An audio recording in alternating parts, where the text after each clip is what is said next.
Donc bonjour à tout le monde, merci d'être connecté.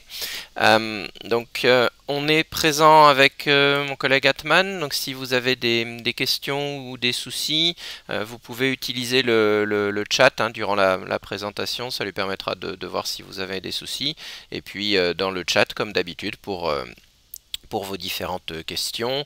N'hésitez pas à poser les questions, je dirais entre guillemets au fur et à mesure, parce que c'est une présentation qui va être par thème, donc je pourrais traiter quelques questions par thème après chaque thème. Et puis de toute façon il y aura un point questions-réponses ouvert à la fin de la présentation. Je vois que chacun a son micro de coupé, c'est parfait. Hop, voilà, on va suivre le chat en parallèle.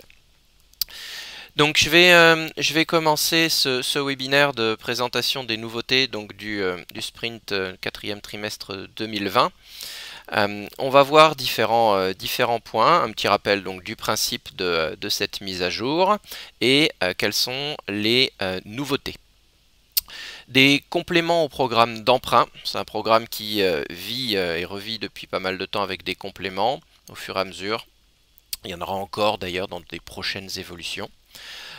Lié aux emprunts, deux nouveaux programmes, un nouveau programme d'intégration des échéances d'emprunt, un nouveau programme d'intégration des intérêts courus non échus, un tout nouveau programme d'impayé et à payer, un nouveau programme de facturation, alors plutôt un complément au programme de facturation actuel avec la proposition d'une nouvelle méthodologie de facturation afin de gagner du temps. On reviendra sur le pack dématérialisation. Alors vous y avez droit à chaque webinaire, plus à des webinaires dédiés, mais on a atteint la version finale de ce pack qui sera mis à jour qui sera disponible lors de cette mise à jour avec les premiers lancements. Je vois Catherine en bas de mon écran avec les premiers lancements, les premières commandes qui se feront sur le mois de décembre. Je reviendrai aussi, David pourra témoigner sur ce point, sur le pointage automatique des prélèvements et un mot sur l'EDI bancaire, où on en est, où on va. Quelques corrections diverses et puis donc un point de questions-réponses. Le créneau horaire est de 2 heures, même si habituellement je suis bavard, ça devrait nous aller. Alors, un petit rappel par rapport à ce sprint, par rapport à ce qu'on appelle un sprint, une mise à jour, une migration, etc. Donc là, en l'occurrence, c'est pas une migration, donc c'est pas quelque chose d'aussi lourd que ce qu'il y a eu au mois de juin. Où on a coupé pendant 2 jours et on a travaillé pendant 2 jours. Donc c'est pas une migration, on reste dans la version 10.4 du logiciel et il n'y a pas de traitement sur la base de données ni de modification des programmes standards.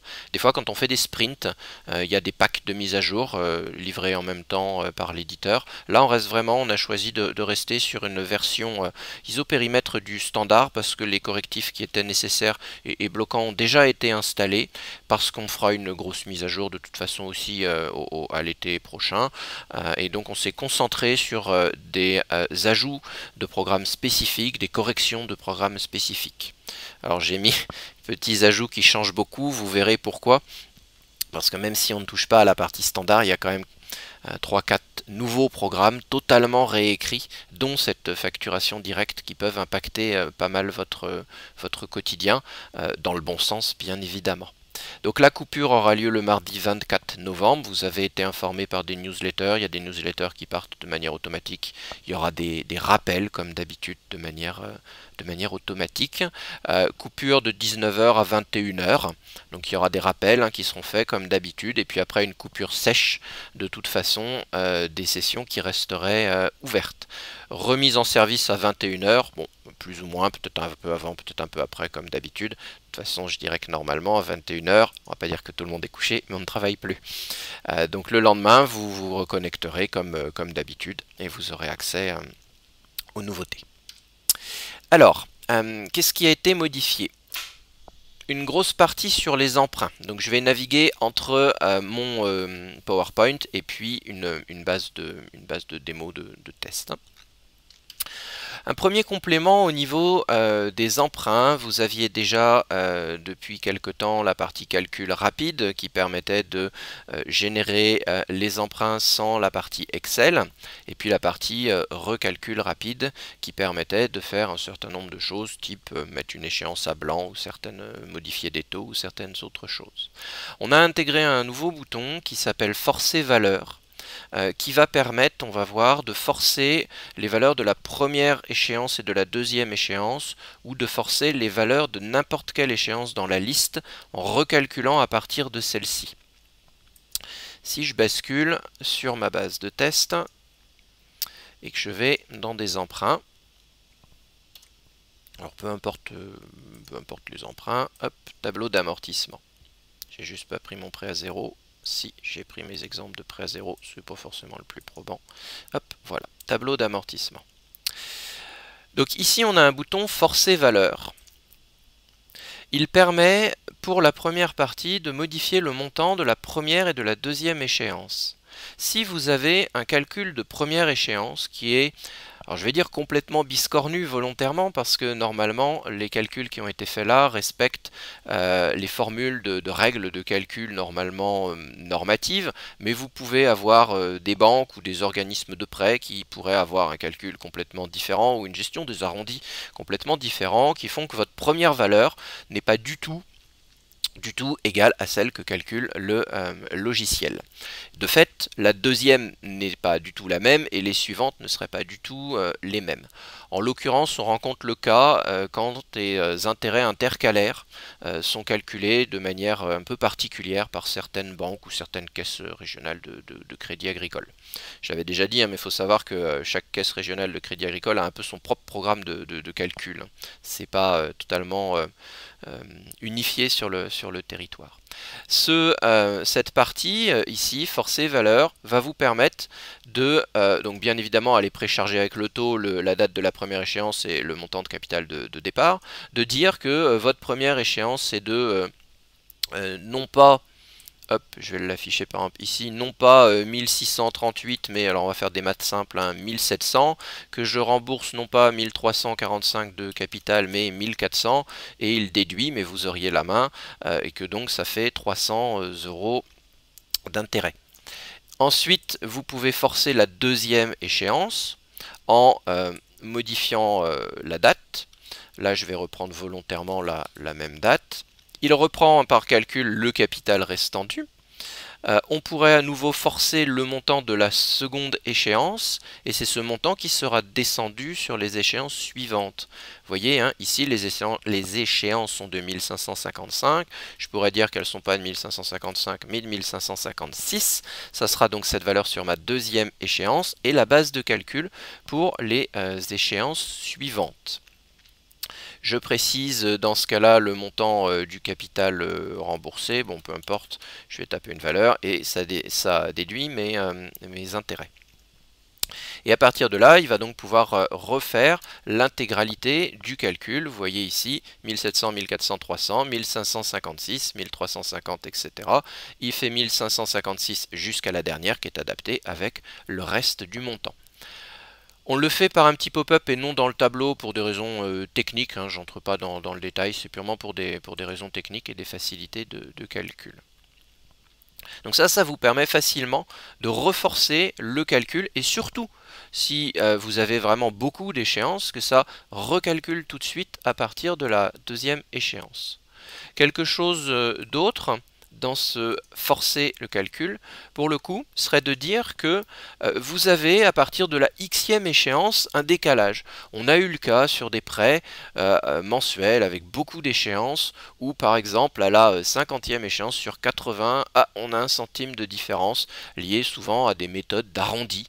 Et donc à partir de là, ici, vous pouvez dire, par exemple, alors bon, j'anticipe dans le futur, mais mettons, à partir de cette échéance-là, ou cette échéance de l'année, eh bien, je vais forcer les montants avec ce que j'ai sur mon tableau, pour que ça mette à jour cette échéance et que ça redéclenche bien le calcul sur les échéances suivantes. Donc ça voilà, je dis les exemples que j'avais eu étaient sur des prêts plutôt mensuels avec des calculs un peu particuliers de centimes, des fois de décalage.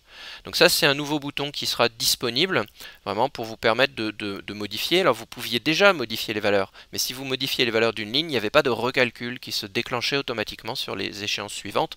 Quand on a un prêt de 5 ou 7 ans, comme j'ai là à l'écran, c'est pas dramatique. Quand on a un prêt mensuel de 50 ou 80 échéances, ça peut vite devenir un petit peu plus gênant.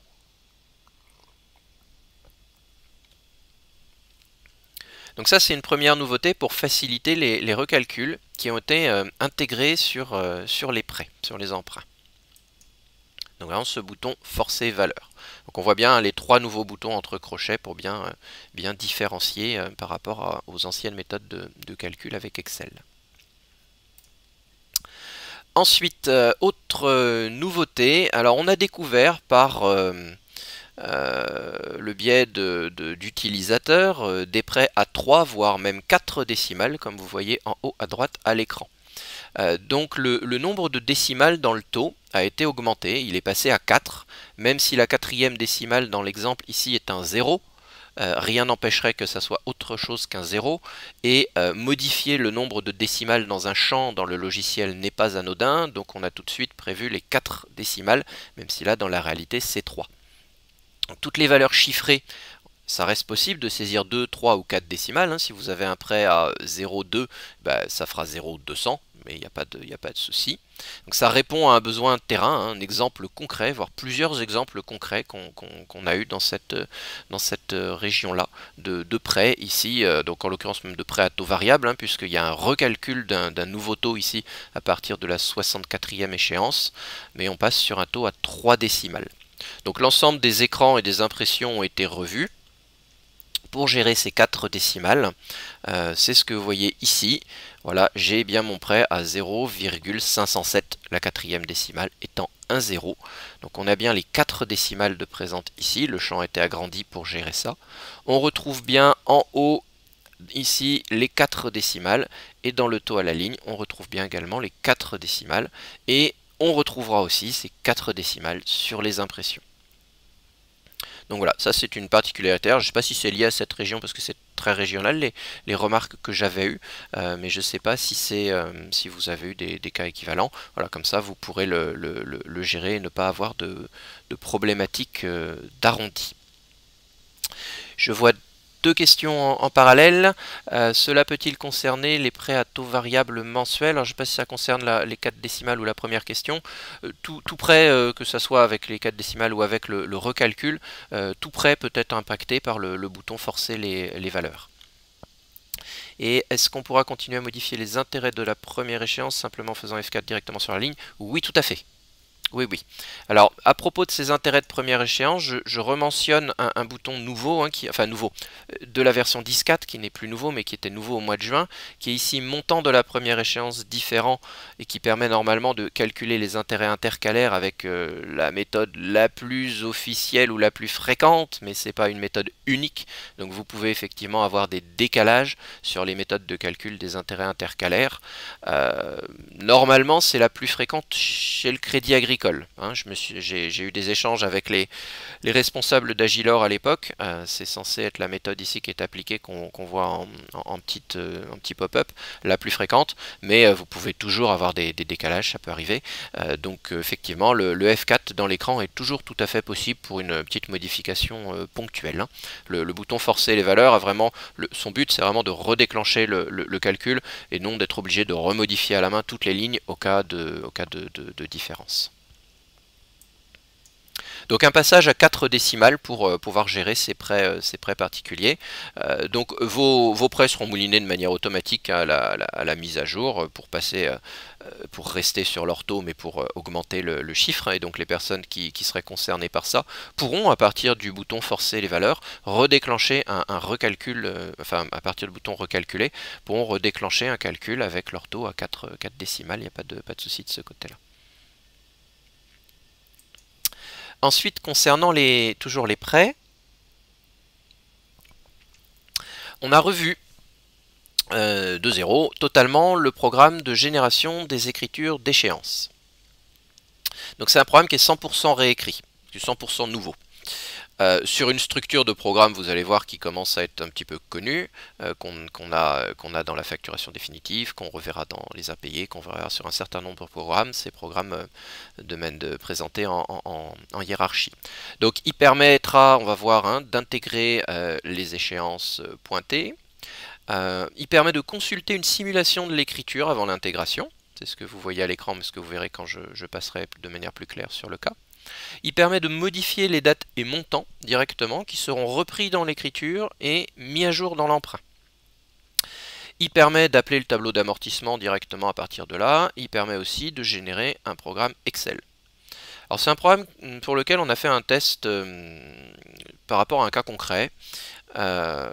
Pour ne pas les nommer, des comptables de l'Ouest nous envoyaient une vidéo où ils avaient une quarantaine d'échéances à intégrer et la vidéo prenait 10 minutes. On va pas se leurrer, la technique qui était derrière la méthode actuelle était âgée, complexe et longue. Il faut le faire entrer, et ça pouvait être très très long.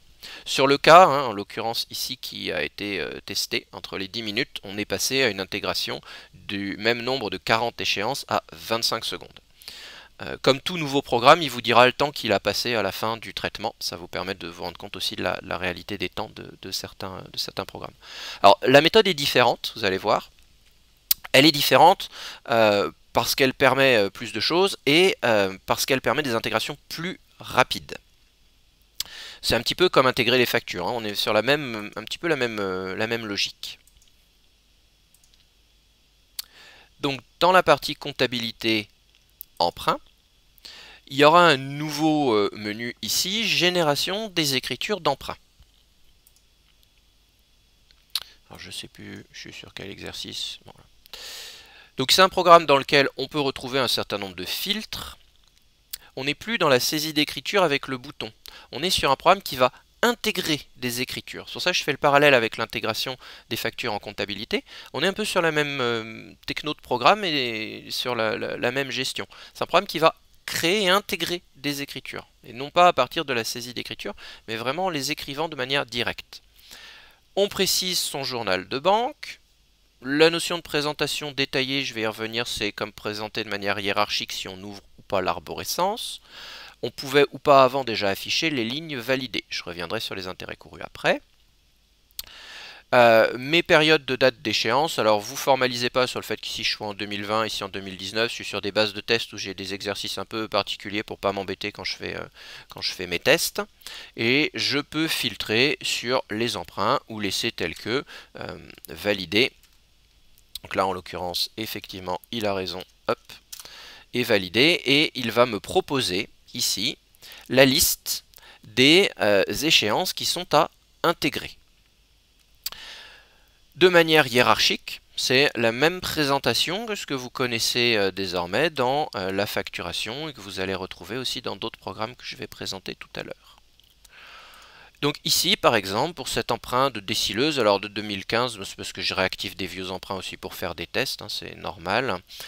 J'ai deux lignes qui ne sont pas intégrées, qui considèrent à intégrer. Ici, pour l'emprunt 14, j'ai une ligne, et puis si on descend plus bas, je pourrais avoir encore tout un tas d'autres emprunts ou de lignes qui n'auraient pas été intégrées. Si je m'intéresse, par exemple, ici à cet emprunt, donc j'ai ma première ligne, il me simule ici l'écriture telle qu'elle va être présente dans la comptabilité. Mes comptes ici, qui sont les comptes donc paramétrés dans l'emprunt. Si j'ai de l'analytique, d'ailleurs c'est ce qu'on voit ici, parce que j'ai refait des tests, on y viendra sur les correctifs liés aux ventilations d'emprunt.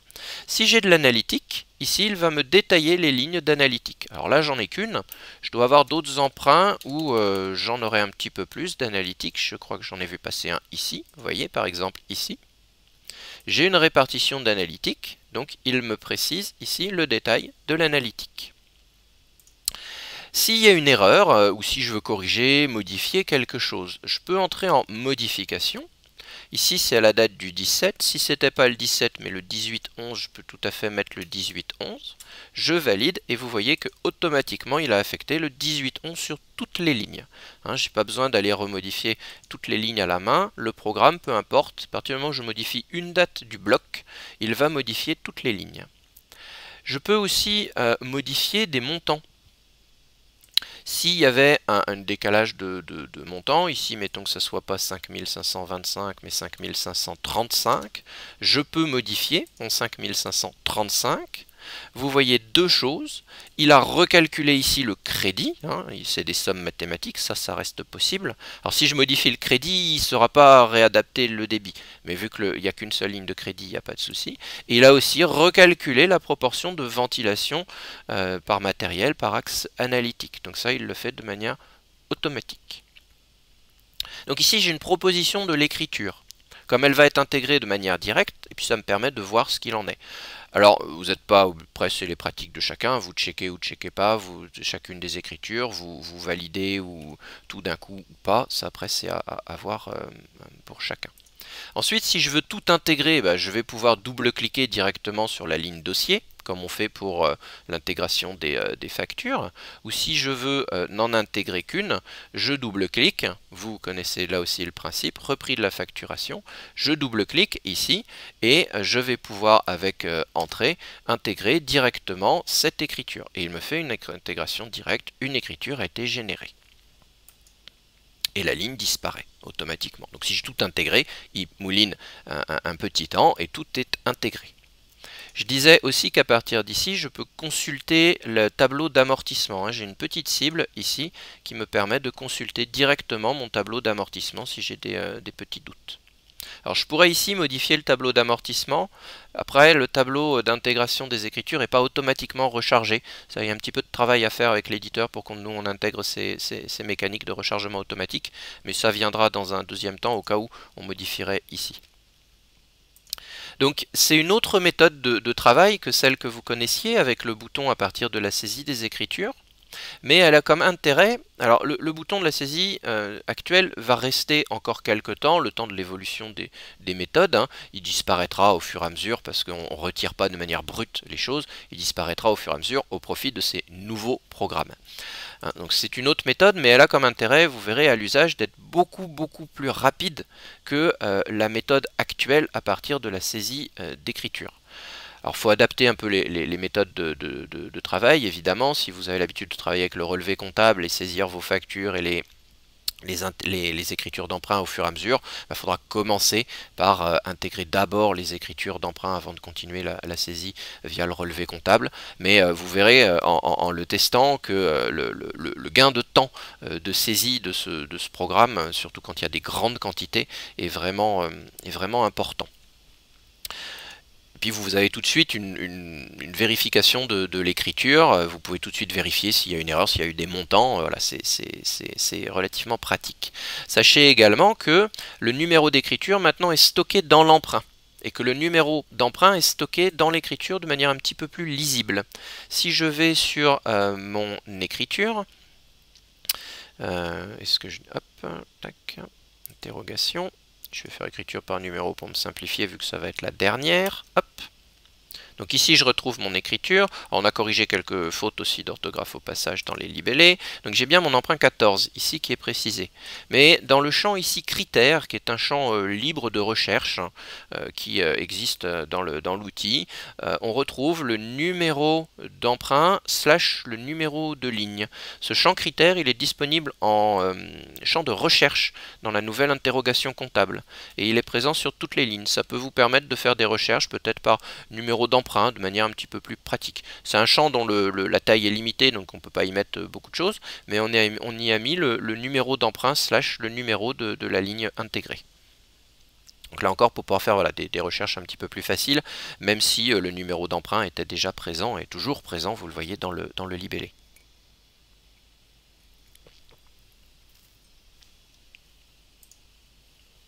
Donc voilà, un nouveau programme qui vous présente. L'histoire de la présentation détaillée ou pas, c'est simplement est-ce que les lignes à l'ouverture du programme, vous voyez, vont se retrouver regroupées directement ou pas. C'est tout. Ça après, c'est un choix. Donc vraiment, nouveau programme ici. Autre nouveau programme, mais qui est en fait le même avec une option de fonctionnement, c'est le programme de calcul des intérêts courus non échus. Donc il va permettre sur la même logique, puisque c'est de toute façon le même programme qui est derrière avec juste une méthode de calcul différente, d'intégrer donc les échéances pointées, de consulter une simulation de l'écriture avant intégration, de modifier les dates et montants qui seront repris dans l'écriture et mis à jour dans l'emprunt, d'appeler le tableau d'amortissement et là encore de générer un export Excel.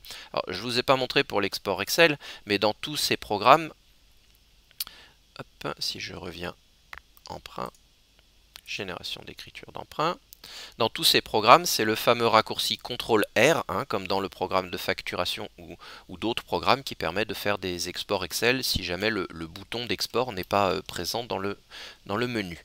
Donc là, je précise, comme je vais être en intérêt couru, un journal d'OD, donc en l'occurrence mon journal ici d'Extourne, et je lui dis que je suis en mode calcul des intérêts courus. En mode calcul des intérêts courus, alors je vais adapter mes dates. 31-12, hop. En mode calcul des intérêts courus, ici, comme on avait avant, il me rappelle les comptes qui vont être passés au débit, au crédit. Donc je peux mettre toujours ma plage, j'ai ici ma date d'écriture proposée, et là encore, vu que c'est le même programme, possibilité de filtrer sur les emprunts. Alors je vois qu'il y a un certain nombre de questions, je termine cette partie-là et je reviendrai sur les questions. Donc, même logique de présentation. Sauf qu'ici, on va être sur des écritures d'intérêt couru. Donc, même type de présentation. On retrouve ici mon emprunt, mes lignes, etc. Avec mes deux comptes, ici, de ce que j'avais en paramétrage, qui sont rappelés ici. Avec une simulation de l'écriture, donc toujours les lignes bleues, ici, on voit la simulation de l'écriture, possibilité de modifier la date ou de modifier le montant.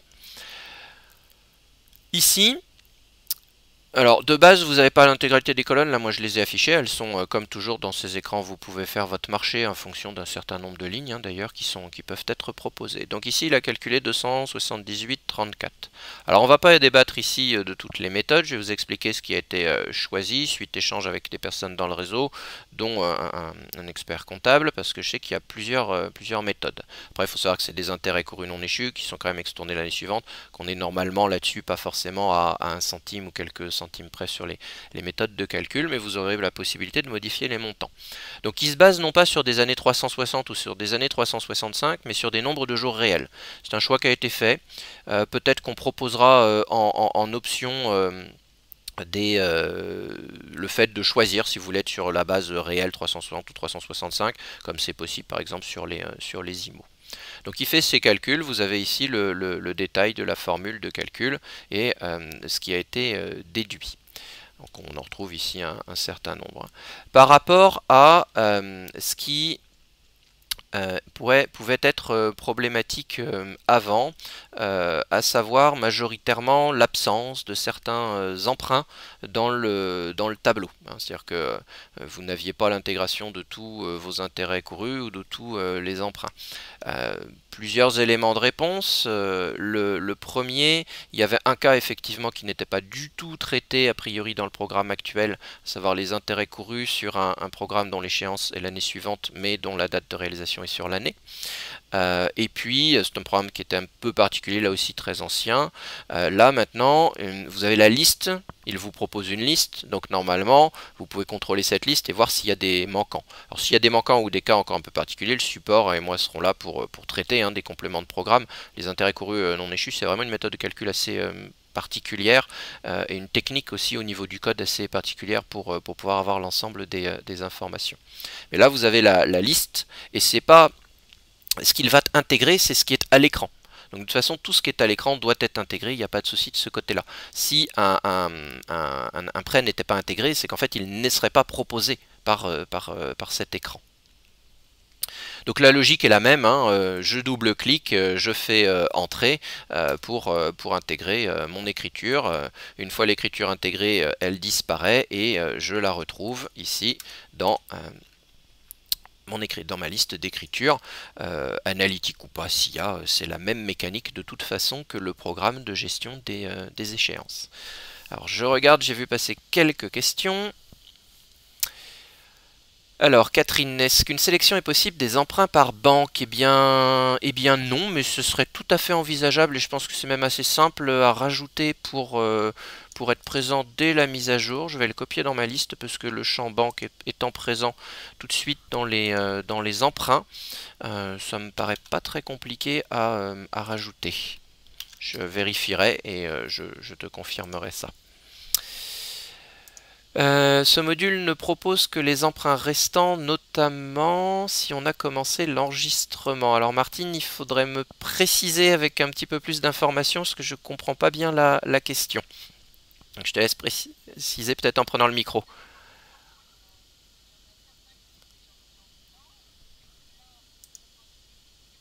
Oui. Oui, il se base sur les champs qui existent déjà aujourd'hui dans, si je vais sur un emprunt, peu importe l'emprunt, il se base déjà sur ce qui était le cas avant, sur les colonnes validées pour les échéances et intégrées ici pour les intérêts courus. Serait-il possible d'avoir un bouton raccourci dans la saisie par journal de banque? Pour appeler ce programme, peut-être, c'est ça que tu veux dire, Christine? Si c'est pour appeler le programme, oui, c'est tout à fait possible. Aurélien, si on s'aperçoit d'une erreur... C'est ça? Ok, parfait. Ouais, bah, je vais le noter. Oui, il n'y a pas de souci. Vous verrez que pour la nouvelle facturation, on a fait ce type d'appel. Aurélien, si on s'aperçoit d'une erreur après la génération, est-ce qu'on pourra rectifier en banque? Elles ne seront pas bloquées comme les ventes. Comme avant, pour le coup, c'est des journaux qui ne sont pas des journaux sous système, donc normalement il n'y a pas de souci pour la modification de l'écriture. Par contre, si tu modifies l'écriture, j'ai pas fait de mécanique qui remodifie à partir de là l'emprunt. La mécanique de mise à jour de l'emprunt, elle est dans le programme avant, mais pas après pour le coup. Alors, Marie-Laurence, pour les intérêts courus, il n'y a plus d'écart entre l'édition du CRD 5 ans et l'écriture. Alors, je pensais avoir le temps de m'atteler à la réécriture des impressions. J'ai pas eu le temps de le faire, donc il peut y avoir encore des différences. Je ne vais pas entrer dans le détail technique, mais il pourrait y avoir encore des différences parce que la manière dont c'est fait aujourd'hui au niveau du code n'a pas été modifiée et n'est pas très adéquate. Donc tant que je ne me suis pas replongé sur les impressions, et j'ai eu des modèles, de nouvelles impressions de CRD qui m'ont été transmis par certains utilisateurs, des modèles assez sympas.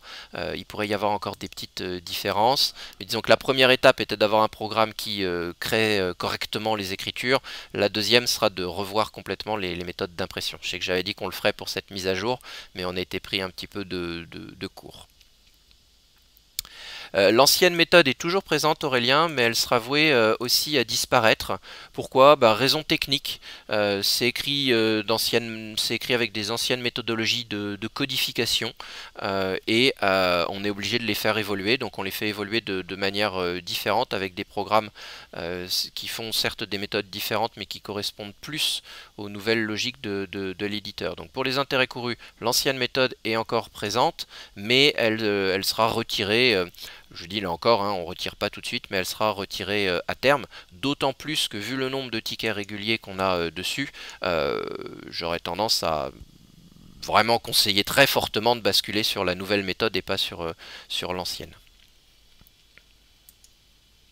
Mais disons qu'elle devrait être présente jusque vraisemblablement la migration en 10.5, donc l'été prochain. C'est-à-dire que tous les anciens programmes, on les laisse pendant un certain temps, le temps d'adapter les méthodes et de réadapter aussi les programmes, nos propres nouveaux programmes, s'il y avait des adaptations, des modifications ou corrections à faire dessus au fur et à mesure.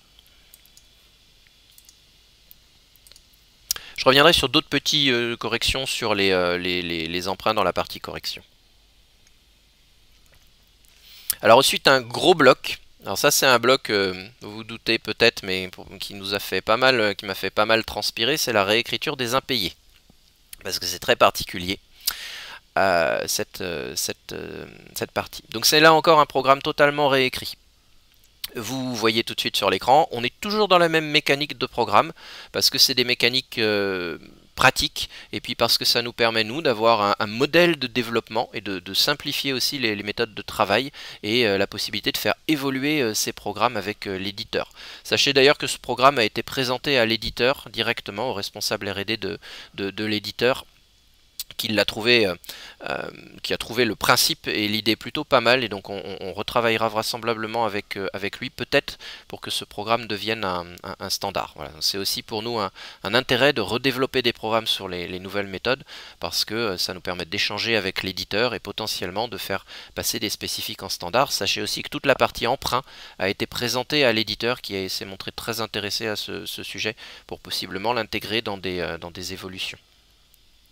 Donc c'est un programme qui est 100% réécrit, 100% nouveau en fait, hein, pas réécrit, c'est 100% nouveau. Donc comme avant, c'est une impression des impayés à date. Mais c'est aussi désormais une impression qui a été clarifiée. C'est un affichage écran, ce que vous n'aviez pas avant.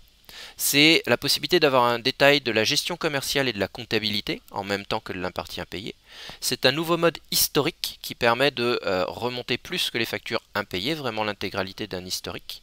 C'est un mode aussi qui propose une balance AG, donc qui sera vraisemblablement amené à évoluer avec les retours utilisateurs, et qui propose aussi là encore un export Excel. C'est un programme qui est déjà en prod aujourd'hui parce qu'il ne fait que lire des données, qui est en prod de manière cachée pour certains utilisateurs d'un groupe de travail dédié, donc qui a été testé par certains utilisateurs que je remercie.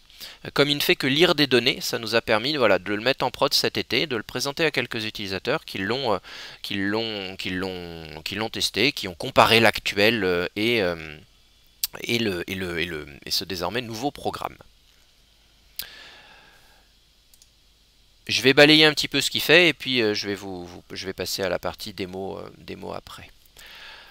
Donc on va voir qu'il y a maintenant un détail possible de la gestion commerciale et de la comptabilité. C'est-à-dire que selon le mode que l'on choisit dans l'écran, alors dans l'écran, hein, pas dans l'impression, dans l'écran on a la possibilité d'afficher le détail de l'écriture de vente et le détail des lignes de la facture. Ça permet d'avoir des informations complémentaires quand on regarde et quand on étudie des impayés. Alors vous verrez que ça fait un certain nombre de colonnes, hein. Après ça c'est à voir au niveau de l'usage, mais ça peut tout à fait être exporté, retravaillé sur Excel si besoin était. Alors, ça fait aussi un certain nombre de niveaux hiérarchiques. On va voir qu'il y a un mode balance AG qui là est un peu...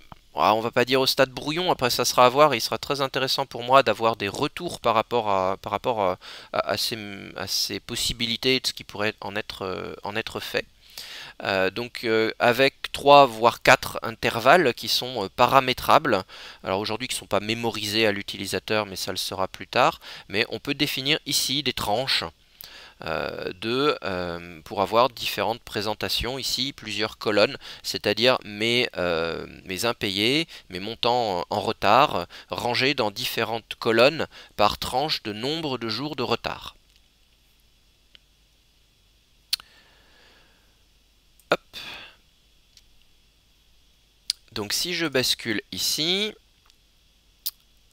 alors vous n'aurez qu'un menu, hein. Moi forcément là je suis sur une base de test, vous voyez j'ai tout un tas de menus, donc vous n'aurez qu'un menu au final, le menu actuel, qui sera renommé.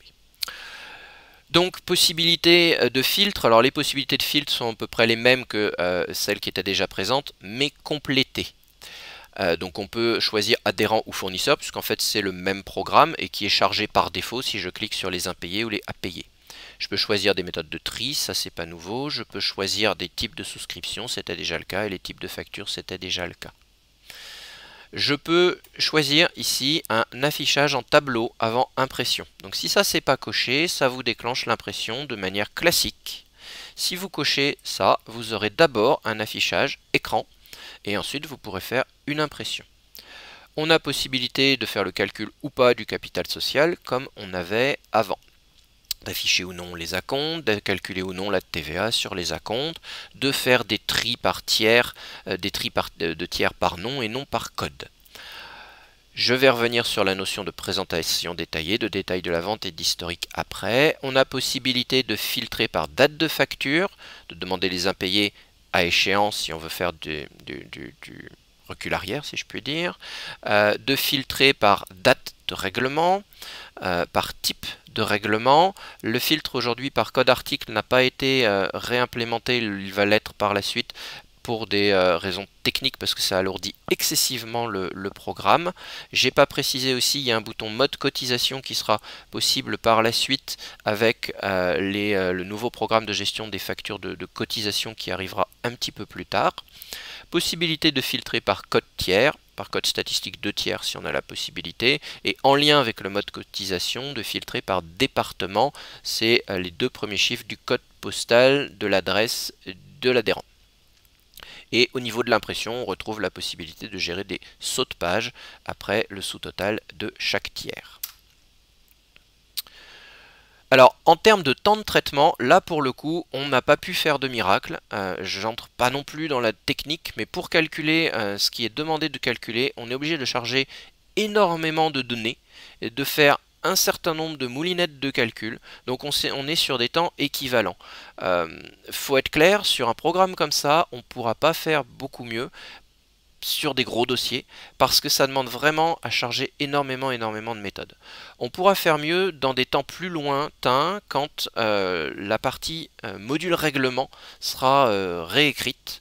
On pourra faire mieux, mais en l'état de l'architecture du logiciel, on ne peut pas faire beaucoup mieux. On a fait des comparaisons, hein, Atman a fait une comparaison sur une vingtaine, une trentaine de dossiers entre les temps actuels et les temps du programme.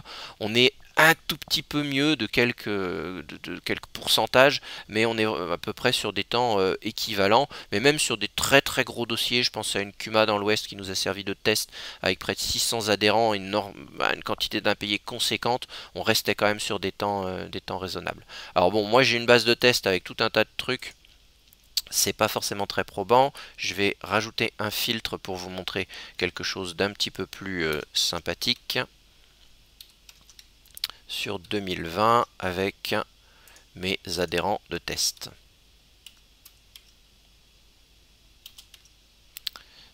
Et on va aller jusqu'au 199.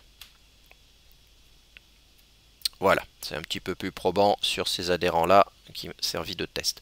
Donc un petit rappel, avec toujours là aussi panneau escamotable, hein, si vous préférez ne pas afficher le rappel des filtres, hein, c'est des petits panneaux qui sont escamotables. Donc j'ai mon impression de manière classique, hein, j'ai un bouton imprimé tout en haut, je peux faire mon impression de manière classique. Hein, vous retrouvez certes un petit peu retravaillé l'impression actuelle avec les totaux, etc. Il n'y a pas de souci de ce côté-là. Le gros bug des avoirs qui était un coup positif, un coup négatif a été corrigé. Hein, je vois que ça fait rire certaines personnes. Donc ça a été corrigé. C'est mathématiquement dans le bon sens. Donc on retrouve ici, donc vous pouvez ou ne pas avoir affiché l'écran, hein, afficher directement l'impression si vous souhaitez, mais vous avez après possibilité d'imprimer. Ce qui est imprimé de toute façon ce qui est dans l'écran. Et puis donc ici vous avez un rappel, donc ici j'ai mon numéro de facture, je retrouve mes typologies de facture, je retrouve mon adhérent, numéro de pièce, la date, le montant, ce qui pourrait déjà avoir été payé, ce qui reste à payer. Si je prends un exemple ici, vous voyez j'ai eu j'ai ma facture, le chèque attendu, ma facture était de 1200 €, il y a eu ici un premier règlement de 1000 €, il reste donc ici à payer 200 €. Alors j'entre pas dans tous les détails des possibilités très précises de ce programme, il y aura une documentation parce que si je fais la présentation unique de toutes les possibilités de ce programme, j'en ai pour 1 heure à temps quasiment complet, mais il permet vraiment d'afficher beaucoup plus d'informations. Et puis ici on retrouve mes tranches, hein, 1, 2, 3, 4, on retrouve mes tranches entre guillemets de balance âgée, de nombre de jours de retard. Il y a beaucoup de champs possibles dans la partie complémentaire, entre autres les TVA un peu moins fréquentes qui ne sont pas affichées par défaut, tout un tas de champs complémentaires, les types de règlements, les codes OP, tout un tas de dates diverses et variées qui servent pour les mécaniques du programme, qui peuvent vous servir. Il traîne ici quelques colonnes numérotées que je vais vraisemblablement retirer, parce que des colonnes de test potentiellement pour faire des balances âgées sur plus que 3 ou 4 tranches. Hein, donc voilà sur la présentation, possibilité de faire des exports Excel, toujours possibilité de fermer tout l'arbre, de faire des affichages. Possibilité de consulter la facture à partir du petit bouton qui est présent ici. Pour les modes complémentaires, donc afficher, présentation détaillée, détail de la vente, mode historique.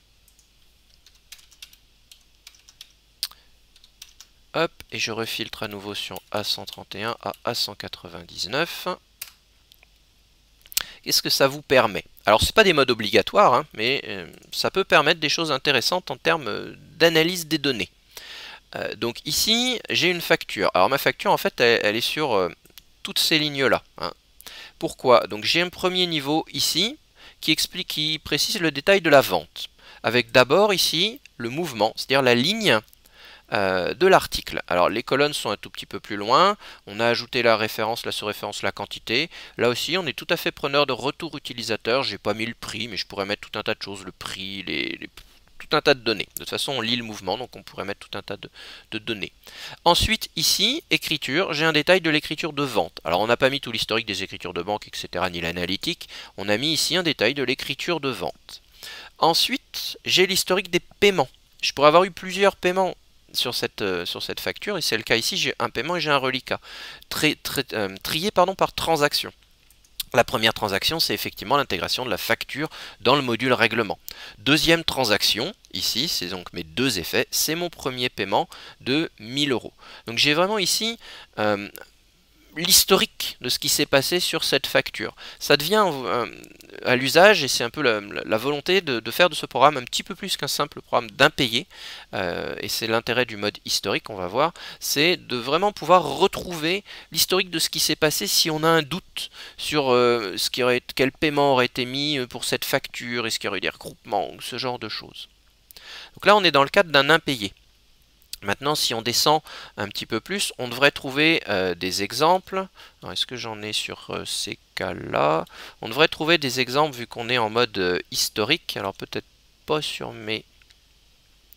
peut-être pas sur ceux-là. Paiement 120.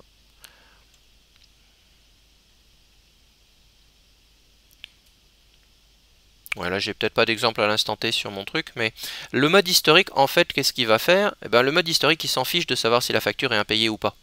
C'est-à-dire qu'une facture pour laquelle il resterait 0 en impayé, avec le mode historique, elle va s'afficher. Le mode historique vous affiche tout, que la facture soit impayée ou pas. Ça vous permet de retrouver ces informations.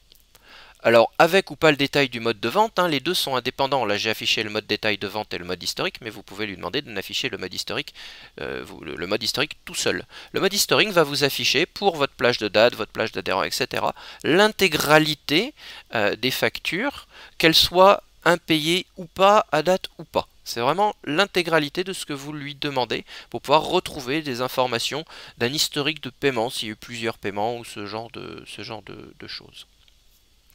Donc c'est un programme assez complet de ce côté-là, qui voilà, vous permet de retrouver pas mal d'informations.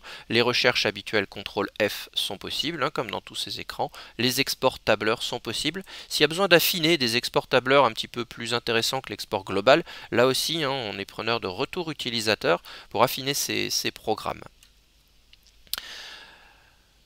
Le dernier point à ce sujet des impayés, ici, c'est deux petites nouveautés. On profite là encore des nouvelles technologies. Et on vous propose deux graphiques. Alors bon, là c'est un peu hard parce que j'ai un adhérent préféré pour faire mes tests d'impayés, donc lui il me doit beaucoup de sous. C'est quoi? C'est un top 10, alors là j'en ai pas 10, mais c'est un top 10 des j'allais dire plus mauvais payeurs, des adhérents le plus en retard, voilà, on va le dire proprement. Donc c'est un camembert, un top 10 des adhérents les plus en retard, vous aurez les 10 plus en retard, et puis le reste, hein, donc présenté de cette manière-là. En surbrillance, vous avez des petites informations complémentaires, le nom de l'adhérent et le montant.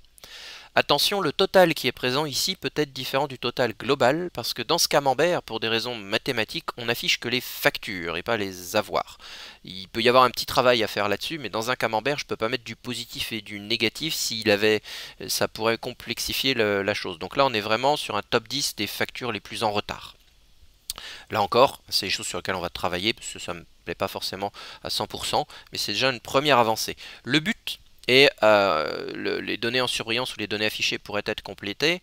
Hein. Le but ici est de vous présenter de manière très rapide quels sont les adhérents que vous devez contacter au plus vite pour remettre votre trésorerie à jour. Ça sert à rien peut-être de contacter les 20 adhérents s'il y en a 3 qui représentent 80% de vos impayés. Autant contacter ces 3 en priorité. C'est le but de ce camembert, c'est de vous donner cette information de manière directe. Aujourd'hui, il ne s'imprime pas, mais demain, il pourra s'imprimer. Il faut qu'on travaille, comme c'est quelque chose de tout nouveau, au niveau des méthodes de développement, il faut qu'on travaille dessus. Voilà, donc cette présentation graphique peut vraiment avoir un intérêt d'analyse. Vous avez vu, c'est très très rapide à afficher, hein, c'est instantané, qu'il y ait beaucoup ou pas de données. Il va générer le graphique de manière rapide. Si vous vouliez qu'on affiche des données complémentaires dans le petit pop-up, type le numéro de téléphone ou ce genre de choses, pour pouvoir vraiment être en interaction avec la personne, ouvrir la fiche adhérent à partir de ses écrans, etc. Là encore, retour utilisateur, il n'y a pas de souci, c'est des programmes qui sont amenés à évoluer. Puis il y a un deuxième graphique, pour le coup, c'est la présentation de la balance AG en mode camembert. Là aussi, pour des questions d'analyse simplement, on va vous présenter ici, présenté par tranche de date. Hein. Donc ici dans la tranche 0 365 j'ai 2000 euros et dans la tranche au-delà j'ai 4974 euros. Donc c'est une présentation par camembert de mes 4 tranches de balance AG. On peut tout à fait imaginer d'autres graphiques. Le moteur de graphique est plutôt bien fait. On peut faire des graphes, on peut faire des courbes, on peut faire des histogrammes. Vous verrez dans d'autres programmes où on a fait des histogrammes. Donc si là vous avez, alors je radote, hein, mais des besoins d'analyse de ce type-là, on peut tout à fait créer d'autres graphiques pour vous aider à analyser les données. La balance AG export Excel possible, oui. Alors aujourd'hui l'export Excel il est un peu brut, c'est l'export Excel classique qui exporte tout. Je vais retravailler sur des exports Excel plus précis. On pourrait tout à fait imaginer un bouton qui n'exporte que les effets, un bouton export Excel qui n'exporte que les colonnes de la balance AG. Donc c'est des choses qui aujourd'hui ne sont pas encore présentes dans le programme, mais c'est tout à fait possible. Intégration des créances 1 an dans le DPE. Alors DPE égale carte joker. On reverra. Le top 10 correspond au plus ancien et au montant les plus... Alors le top 10 c'est montant, c'est en montant, c'est pas en retard. On pourrait aussi imaginer des tops en retard. Là c'est un top en montant. Hein, ça c'est vraiment les montants. Lui il a 97% du montant et non X% du retard. Le retard, on est sur la partie balance AG, mais on pourrait imaginer des graphiques en lien entre le retard et les adhérents. Il n'y a pas de souci de ce côté-là. Dans des réflexions beaucoup plus lointaines, ces graphiques, on peut aussi les imaginer dans une sorte de moteur statistique. Ça c'est une de mes idées pour l'année 2021. Donc là je vous le présente adhérent, je ne vous le présente pas fournisseur, hein, mais c'est la même mécanique qui est présente pour la partie à payer et c'est le même type de programme. Donc un gros travail qui a été fait là-dessus, un gros travail aussi sur la partie qui a été compliquée liée aux multi-échéances où il y avait des problèmes et on a retravaillé là encore la présentation en multi-échéances dans ce programme. Comme il a été testé quand même sur pas mal de dossiers, testé aussi par des gens assez pointilleux sur le terrain, vous ne devriez pas avoir de surprise, mais là encore, hein, s'il y a des petites adaptations à faire, vous savez où nous trouver, mais il devrait y avoir devrait pas trop y avoir de soucis dessus, en tout cas moins qu'avec l'ancien programme de ce côté-là, parce que je sais qu'on a répondu à pas mal de tickets actuels en répondant aux gens, il y a des soucis sur l'actuel, ça sera sur le nouveau. Donc voilà, les problèmes qu'il y avait sur l'actuel doivent être corrigés sur ce nouveau programme d'impayé. Voilà, donc la dernière partie, je disais, voilà, les top 10 hein, qui sont présents. Donc quand on en a plus de 10, il y aura un groupe AXXXXX qui est effectivement le reste.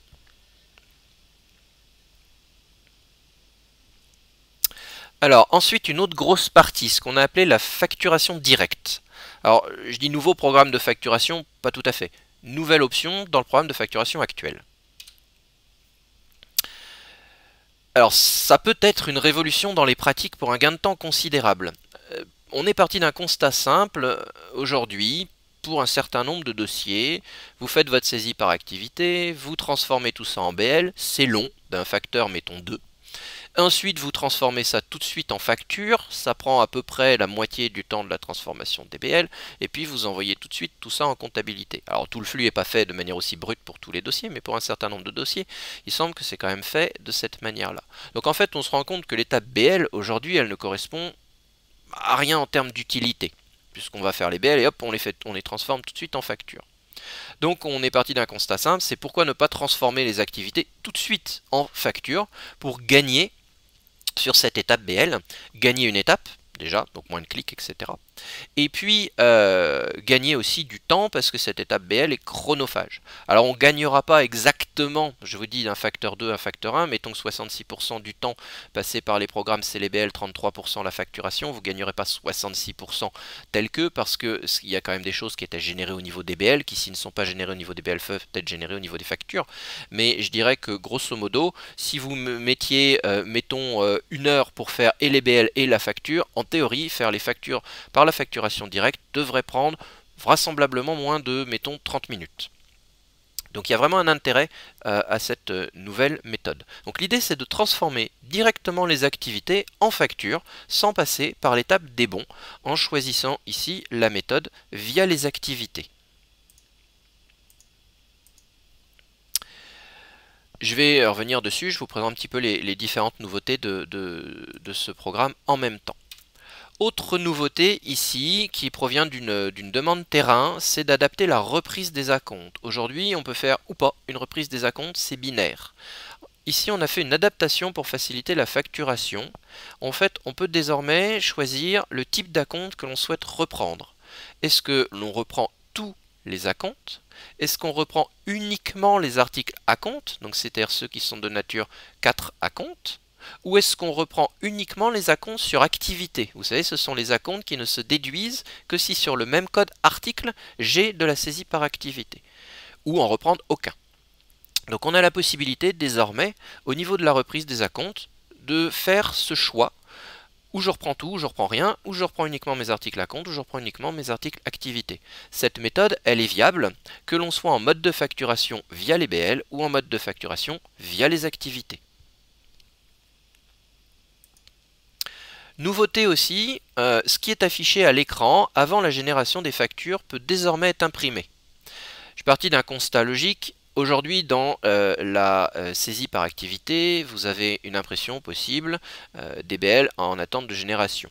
Si on part du principe qu'on va transformer tout de suite ces activités en factures, ce qui était présent à l'écran peut être intéressant, il peut être intéressant peut-être de l'imprimer pour en faire une liste potentiellement que vous donneriez à un trésorier pour validation avant la véritable validation des factures. Sachant que les factures restent toujours modifiables tant qu'elles ne sont pas imprimées en mode réel. Mais voilà, ce qui est présent à l'écran, dans l'écran de facturation, peut désormais être imprimé. Vous reconnaissez la matrice d'impression, c'est la même matrice d'impression que la liste des bons à partir de la saisie par activité.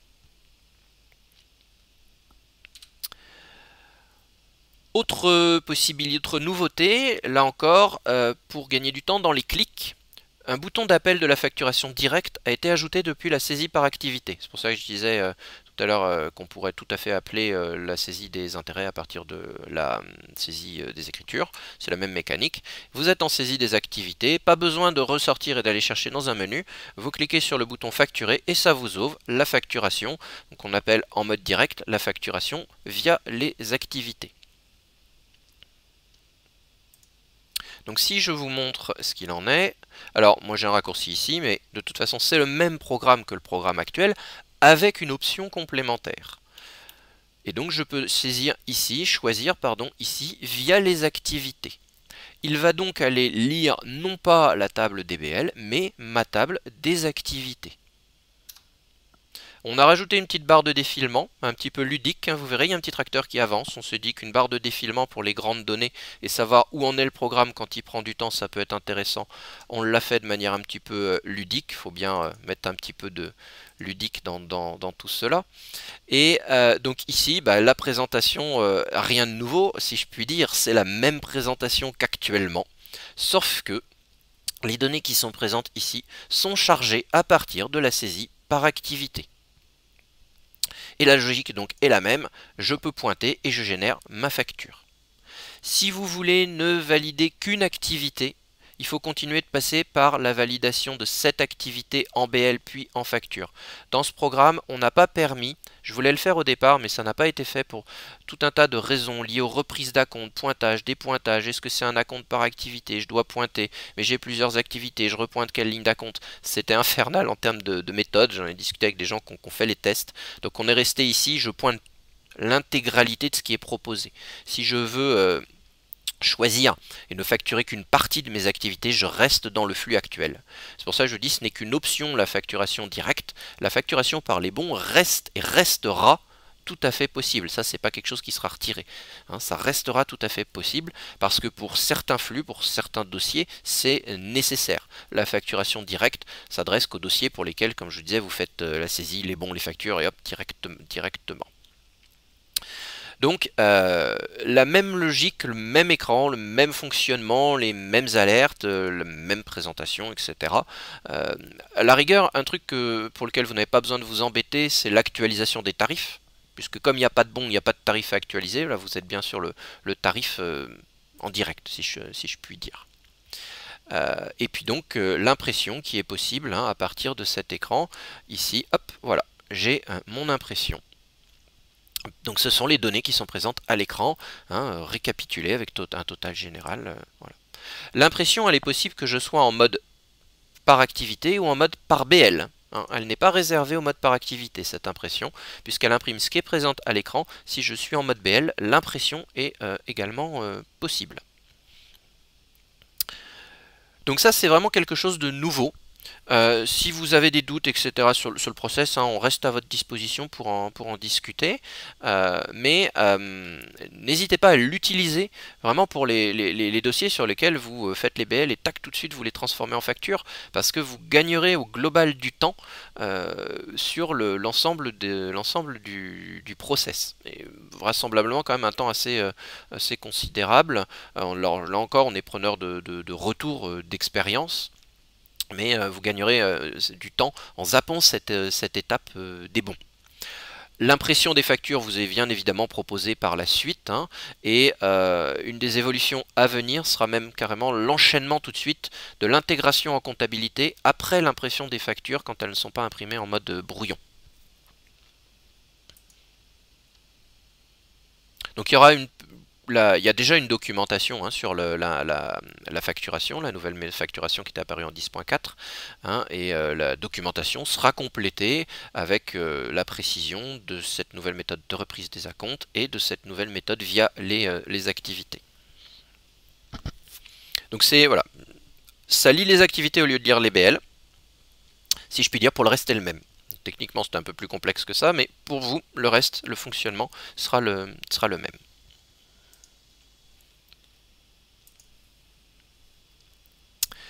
Ensuite, je reviens, donc ça va être une redite pour quelques personnes qui auraient assisté au webinaire de Démat. Mais je le reprécise tout de même, alors de manière un petit peu plus courte. Donc on commercialise désormais au niveau de la SAS Cuma Service ce qu'on a appelé un pack dématérialisation. Ce pack dématérialisation, il va comprendre plusieurs choses. Ce serait même mieux dans cet ordre-là.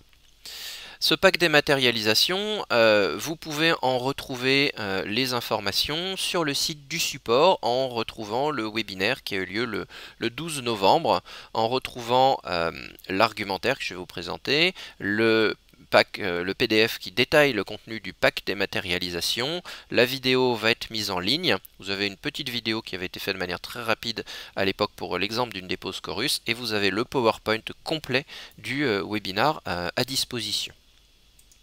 Donc ce pack dématérialisation, qu'est-ce que c'est? Il donne accès donc à l'outil de dématérialisation qui va se composer d'un argumentaire, hop, je vais passer en un tout petit peu plus grand pour le coup, d'un argumentaire à l'intention des Kuma et de leurs adhérents, vous verrez après. On a réalisé un argumentaire en 8 points, à la fois pour vous convaincre vous si vous ne l'êtes pas totalement, mais aussi pour convaincre et expliquer à vos adhérents l'intérêt, voire plus tard dans le futur l'obligation de passer à la dématérialisation des factures. Il se compose d'une fiche juridique réalisée donc par nos collègues du service juridique, précisant les modalités réglementaires de la dématérialisation des factures, d'un modèle de lettre d'information à destination des adhérents. Donc c'est un modèle de lettre pour informer vos adhérents lors de du changement de méthode. Il se compose aussi d'un modèle d'article afin de modifier le règlement intérieur de la Kuma pour acter ce nouveau process. Donc là encore, 2 documents qui ont été rédigés par Elodie du service juridique. Bien évidemment d'un accès à l'interface de dépose des factures depuis MyKuma Compta. Bien évidemment d'un outil de suivi de vos dépenses, de votre forfait de dématérialisation et de la traçabilité de ce qui a été envoyé et logiquement de l'accès à l'outil Zindoc qui est donc l'outil en lui-même de dématérialisation, que ce soit par mail, par courrier, pour Chorus et avec un archivage à valeur probante. Alors ça peut paraître bizarre de parler de dématérialisation par courrier, je vais préciser. Donc la démat, normalement on fait des envois d'email, mais ce système vous permet aussi, pour simplifier les process et pas devoir faire une partie à la main, de faire de l'envoi courrier. C'est-à-dire que vous pouvez tout à fait avoir 90% de vos adhérents qui acceptent un envoi par email, vous paramétrez la fiche adhérent en envoi dématérialisé par email, et 10% qui continuent de vouloir une réception par courrier. Vous paramétrez la fiche en dématérialisation par courrier, et c'est l'outil Zindoc qui va se débrouiller de lui-même grâce aux informations que lui transmet MyKuma Compta, grâce aux informations de la fiche adhérent, il va se débrouiller pour tronçonner entre de l'envoi email, de l'envoi courrier, voire de l'envoi Chorus. Un des intérêts, même si vous n'avez que du courrier, c'est que cet archivage dans Zindoc, c'est un archivage à valeur probante. Vous n'avez pas besoin, à partir de là, de faire une impression papier. C'est un archivage reconnu d'État, conservé pendant 10 ans dans un coffre-fort numérique Caisse des dépôts Archineo.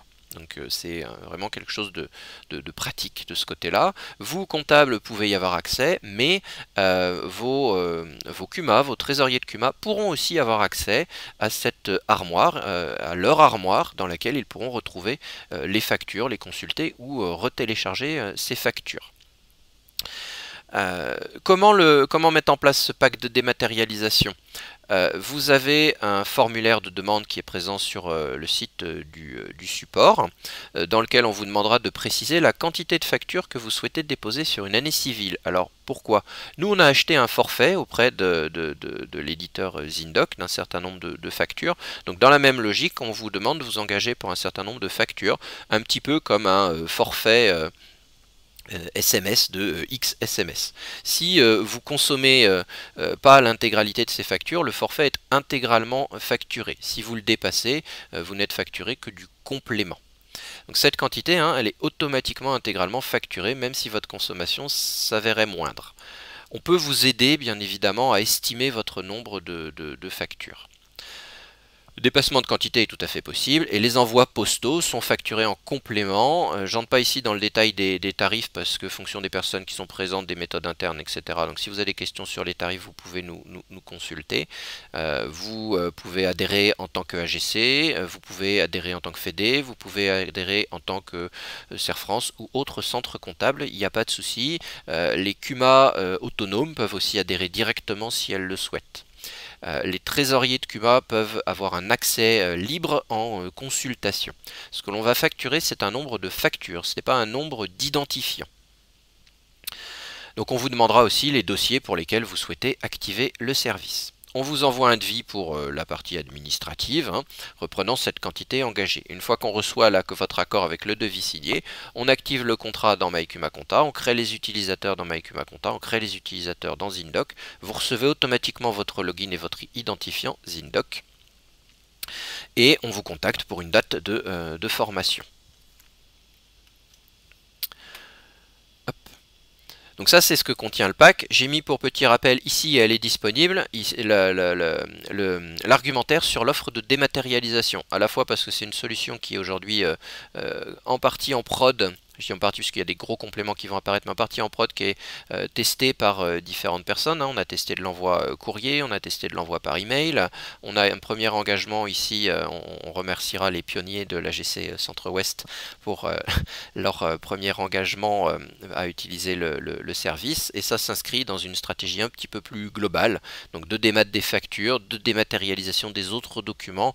Vous avez déjà entendu parler du projet GED, et puis aussi du projet de signature électronique sur lequel on travaille. Donc le document d'argumentaire, il est disponible, hein, il peut être communiqué au CUMA, il n'y a pas de souci. Donc c'est une offre qui est totalement intégrée à MyCUMA Compta. Je rappelle ici la petite vidéo de démo.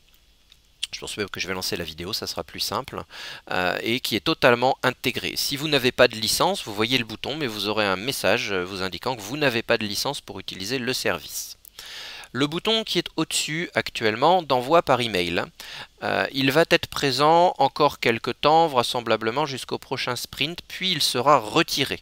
Alors pourquoi il est retiré? Pas simplement pour qu'on se fasse de l'argent en vendant un nouvel outil. Il sera retiré parce qu'aujourd'hui, certes c'est quelque chose de pratique, mais qui ne correspond plus aux évolutions réglementaires et à ce que demande la réglementation par rapport à des normes d'envoi de factures, et en l'occurrence ce qu'on appelle la PAF, la piste d'audit fiable. Donc de pouvoir véritablement prouver que la facture a été envoyée, de véritablement pouvoir prouver qu'elle a été téléchargée, récupérée par la personne. Ce que ne permet pas aujourd'hui ce système d'envoi simple. Donc il sera retiré, pas tout de suite, le temps d'adapter les méthodes, vraisemblablement lors de la prochaine mise à jour. Il sera pas retiré au 31 décembre.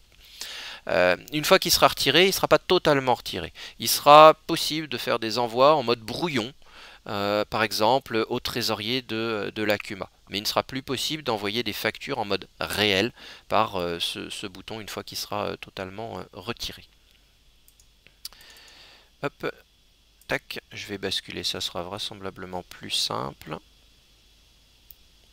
sur la vidéo pour vous montrer une démo complète. Alors comme il n'y a pas de son particulier sur la vidéo, je vais faire la voix off en même temps, en espérant, sinon je vous ferai quand même la démo, que ma connexion supporte. Oui, c'est tout bon. Hop, je vais passer en plein écran.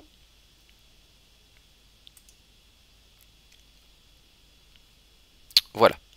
Donc ici, dans l'exemple, on fait une dépose Chorus. C'est un exemple qu'on a fait sur la dépose Chorus, alors que ce soit par mail ou par Chorus, hein, la logique ou par courrier d'ailleurs, la logique est la même. C'est un dépôt concret, hein, vous verrez l'imprime écran dans Chorus. Donc ici, on a la liste des BL, et donc un BL à facturer. Donc la personne va se rendre de manière classique derrière dans la facturation. On vous précise simplement que l'adhérent il a été préalablement paramétré. En l'occurrence ici, on a paramétré l'adhérent en renseignant son SIRET parce que c'est une donnée obligatoire pour Chorus, et on a précisé ici dans la fiche adhérent qu'il est en démat Chorus. C'est là où on pourrait préciser qu'il est en démat courrier, qu'il ne veut pas de démat, qu'il est en démat email. Donc on a notre BL.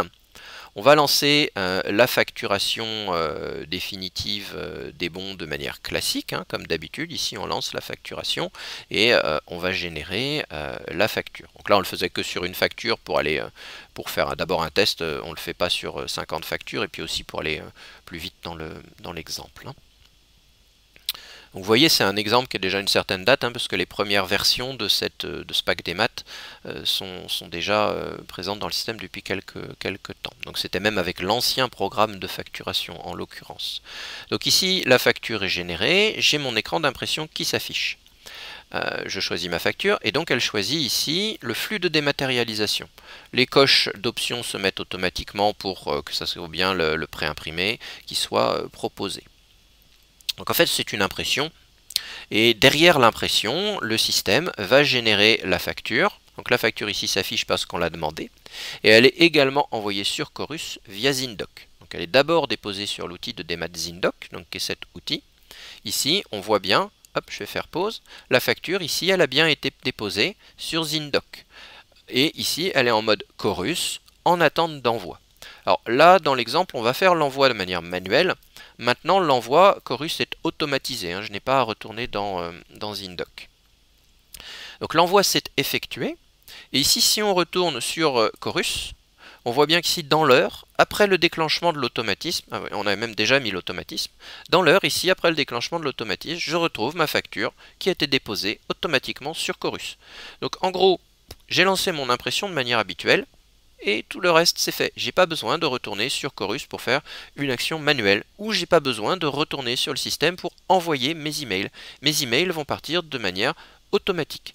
J'ai besoin de faire une action dans le cas du courrier. On n'a pas fait d'automatisme sur le courrier parce que le timbre c'est quand même pas anodin, et au cas où il y a eu des erreurs de paramétrage ou finalement vous voulez pas que ça soit du courrier, on s'est dit qu'il valait peut-être pas envoyer sans courrier de manière automatique tout seul, ça pourrait vous coûter un petit peu cher.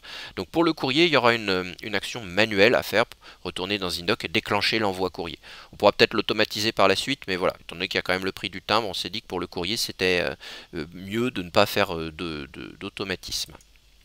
Donc voilà, là c'est totalement automatisé, on retrouve la facture sur Chorus.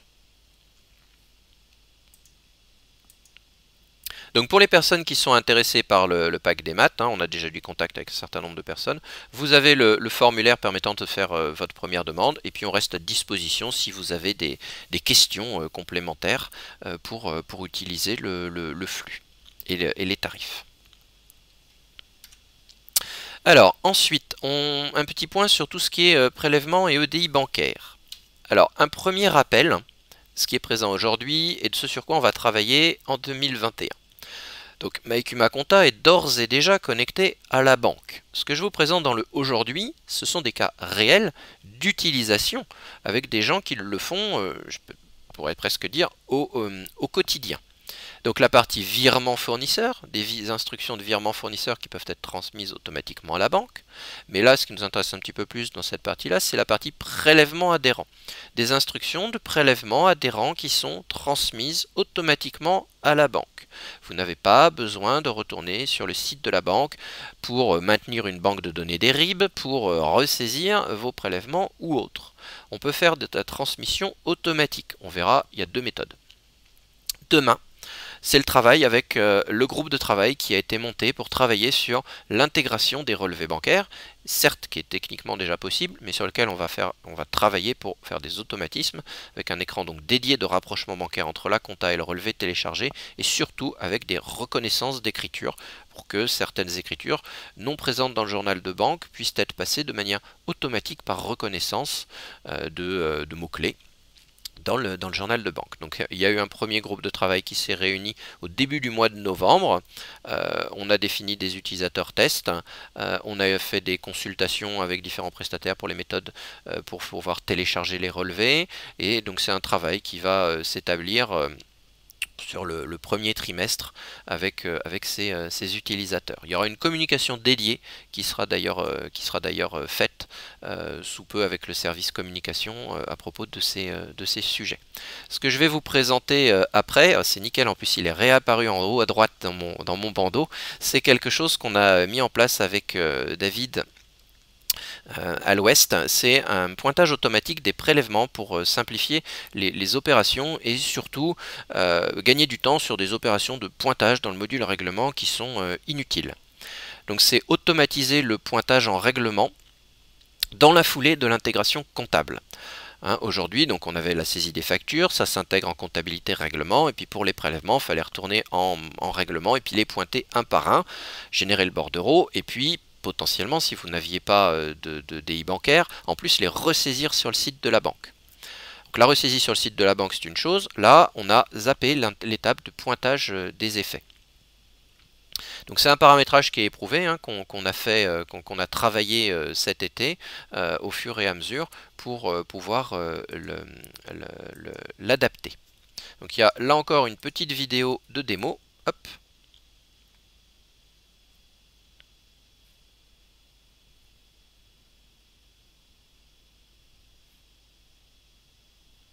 Alors je vais peut-être l'accélérer pour ne pas passer l'intégralité des 4 minutes.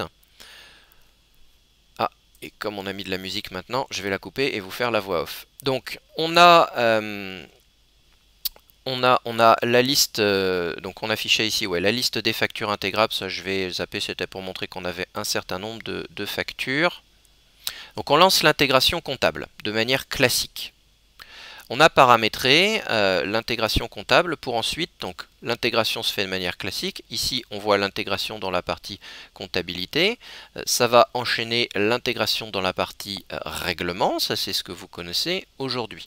Il y avait 6 ou 7 factures. Et derrière, vous voyez, hop, ici, on lance un pointage automatique. Donc, ce que vous faisiez à la main pour les personnes concernées dans le module règlement, ici, est fait de manière automatique. On enchaîne le pointage, puisqu'on considère que les prélèvements, la plupart du temps, c'est quelque chose quand même qui doit passer tout à fait sans souci.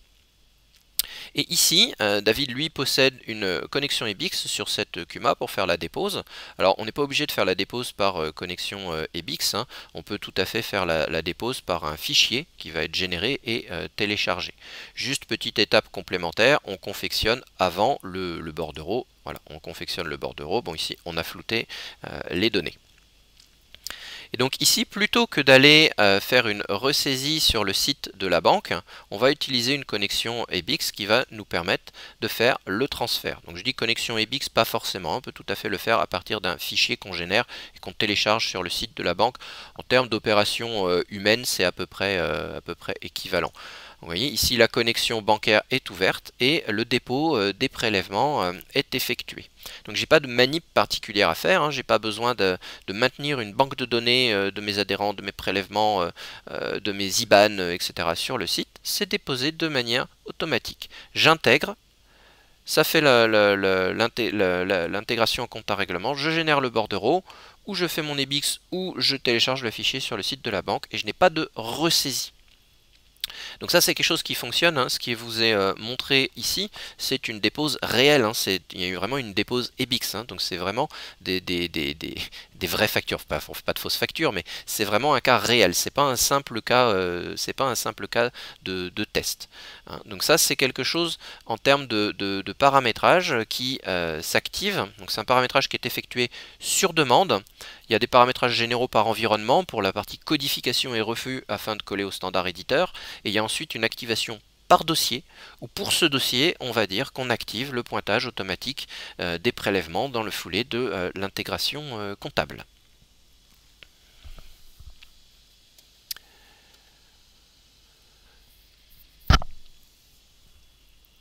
Il y avait une question, je vois, sur les escomptes de règlement, qui étaient peut-être vraisemblablement par rapport aux impayés. Je dirais normalement oui, mais je vais me le renoter parce qu'il y a des petits soucis actuellement qui doivent être travaillés sur les escomptes. Il y a un petit souci actuel sur les escomptes sur lequel je dois travailler aujourd'hui et demain, indépendamment des impayés.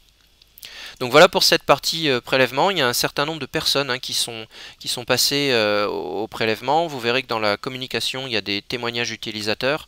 Je pense par exemple à des prélèvements pour des cotisations qui ont été mis en place par certaines fédérations.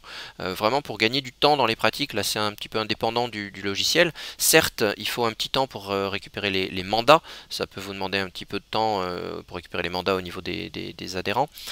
Mais après, c'est vraiment un gain de temps au quotidien, ça facilite le pointage bancaire, en théorie moins d'impayés, etc. Donc là, on est sur quelque chose qui se paramètre à la demande. Vous nous contactez et on active le paramétrage. Et si on oublie de renseigner le mandat ou le RIB, y a-t-il un message d'erreur? Oui, le flux n'est pas possible s'il n'y a pas de mandat, tout simplement oui. Il n'y a pas de souci de ce côté-là. Il ne peut pas y avoir de dépose avec un mauvais mandat ou autre. Il y a des blocages.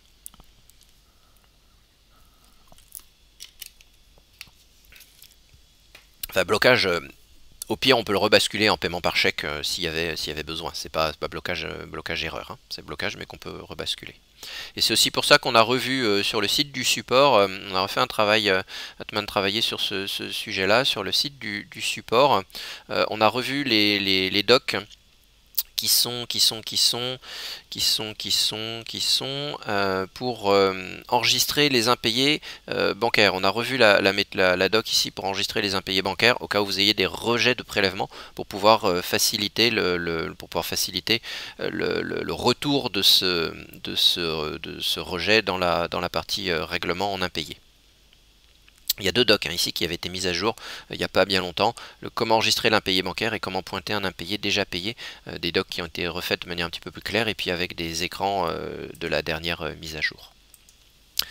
Quelques petites corrections diverses par rapport à des tickets ou des demandes qui avaient été faites. Alors, pas mal au niveau des emprunts, vous avez compris, j'ai pas mal travaillé au niveau de la partie emprunt. Si on répondait non au recalcul, le programme enchaînait tout de même un nouveau calcul sans effacer les anciens calculs, donc vous pouviez avoir des doublons qui se produisaient. Donc ça a été corrigé. Il n'y avait pas possibilité de saisir un emprunt mensuel inférieur à 1 an, parce que la durée de l'emprunt était un champ obligatoire. On pouvait ruser d'une certaine manière, mais donc la durée de l'emprunt était quelque chose d'obligatoire au niveau de l'année. Maintenant, il va faire il va faire sa vérification de manière un tout petit peu différente. Vous aurez un message d'alerte bloquant au moment de la validation. Si vous n'avez pas saisi d'année sur un emprunt annuel, trimestriel, semestriel, vous avez possibilité de saisir 0 dans le champ année et simplement un champ mois quand vous avez saisi la périodicité mensuelle. Donc ça c'est quelque chose de tout à fait possible désormais. Si je rebascule sur mes emprunts, 0 plus 9, ça doit être celui-ci. Vous voyez, ici, j'ai bien mon emprunt de 0 ans et 9 mois avec mon tableau d'amortissement ici qui est bien généré en mensuel sur 9 mois. Donc ça, il n'y a pas de souci de ce côté-là. Désormais, il y a cette possibilité, un contrôle qui est fait. Peut-être pas des cas fréquents, mais c'est des demandes qu'on avait eues par le support. Au niveau des emprunts, il y avait un petit souci, on pouvait saisir des ventilations sur des matériels qui n'avaient pas de code analytique. Moralité, au moment de l'intégration des écritures, ça posait des soucis, parce qu'ils voulaient faire de l'analytique, vu qu'il y avait des ventilations, mais comme il n'y avait pas de code analytique, ça pouvait proposer des rejets. Donc ça, aujourd'hui, c'est plus possible. Si on veut faire de la ventilation d'emprunt, il faut qu'il y ait un code analytique, vu que la ventilation d'emprunt est utilisée pour générer des ventilations analytiques. Donc il y a un contrôle qui a été fait de ce côté-là. Il y a aussi eu une grosse modification sur les contrôles qui étaient possibles, enfin sur les petits soucis qu'il pouvait y avoir de ce côté-là. Je sais qu'il y a des demandes qui ont été faites pour faciliter l'explication de l'assiette de répartition des ventilations. Je vous avoue que je me suis un peu gratté la tête pour comprendre moi-même comment c'était fait à l'origine. Donc je reviendrai peut-être vers mes utilisateurs référents pour voir si, certes c'est une règle de 3, mais elle est un peu tordue, si on peut faciliter un petit peu la compréhension de cette méthode de répartition de l'assiette.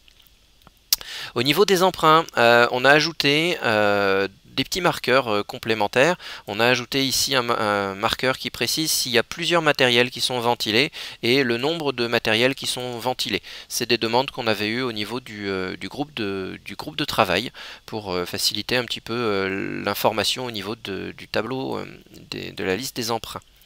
Et dans la même logique, je vais revenir ici pour vous le montrer après. Au niveau des emprunts, on a corrigé et amélioré le picto d'état qui ne fonctionnait pas bien pour les emprunts qui étaient fermés. Donc si je reviens sur mes exemples, ici, vous voyez, voilà, j'ai le nombre de ventilations dans la colonne nombre de ventilations. Alors, c'est des colonnes ici qui peuvent être facultatives. J'en ai 3 ou j'en ai 4. Et ici, j'ai un petit picto indicateur de multi-ventilation. J'ai bien 1, 2, 3, 4 ventilations de matériel. Donc, avec mon petit pictogramme pour les emprunts qui sont multi-ventilés. Et puis, si je lui demande de m'afficher tous les emprunts, ici, pour les emprunts dont le remboursement est terminé, j'ai un petit marqueur feu rouge. Et pour tous ceux qui sont alors prévisionnel, ajourné ou en cours de négo, j'ai un feu orange. En gros, j'ai pas de marqueur si je suis réalisé. Et pour les autres, j'ai un petit marqueur qui s'affiche ici. Il y avait des problèmes d'affichage au niveau de ce marqueur qui n'était pas très bien géré. Donc il a été revu et puis on a utilisé des picnos un petit peu plus visuels.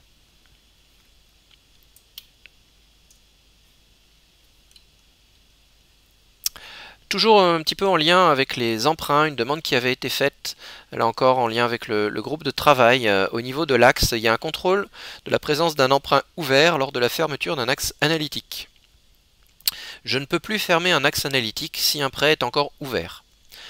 je peux le fermer si mon prêt est fermé, c'est-à-dire dont le flag est mis ici à remboursement terminé. Sinon, on le voit ici, je cherche à fermer mon tracteur fermé à la date, mais j'ai encore ici un emprunt qui n'est pas terminé, il est réalisé. J'ai encore un emprunt réalisé qui possède une ventilation, donc je ne peux pas fermer mon axe analytique. Là encore, dans des questions de logique, parce que générer des écritures sur des axes fermés pose souci.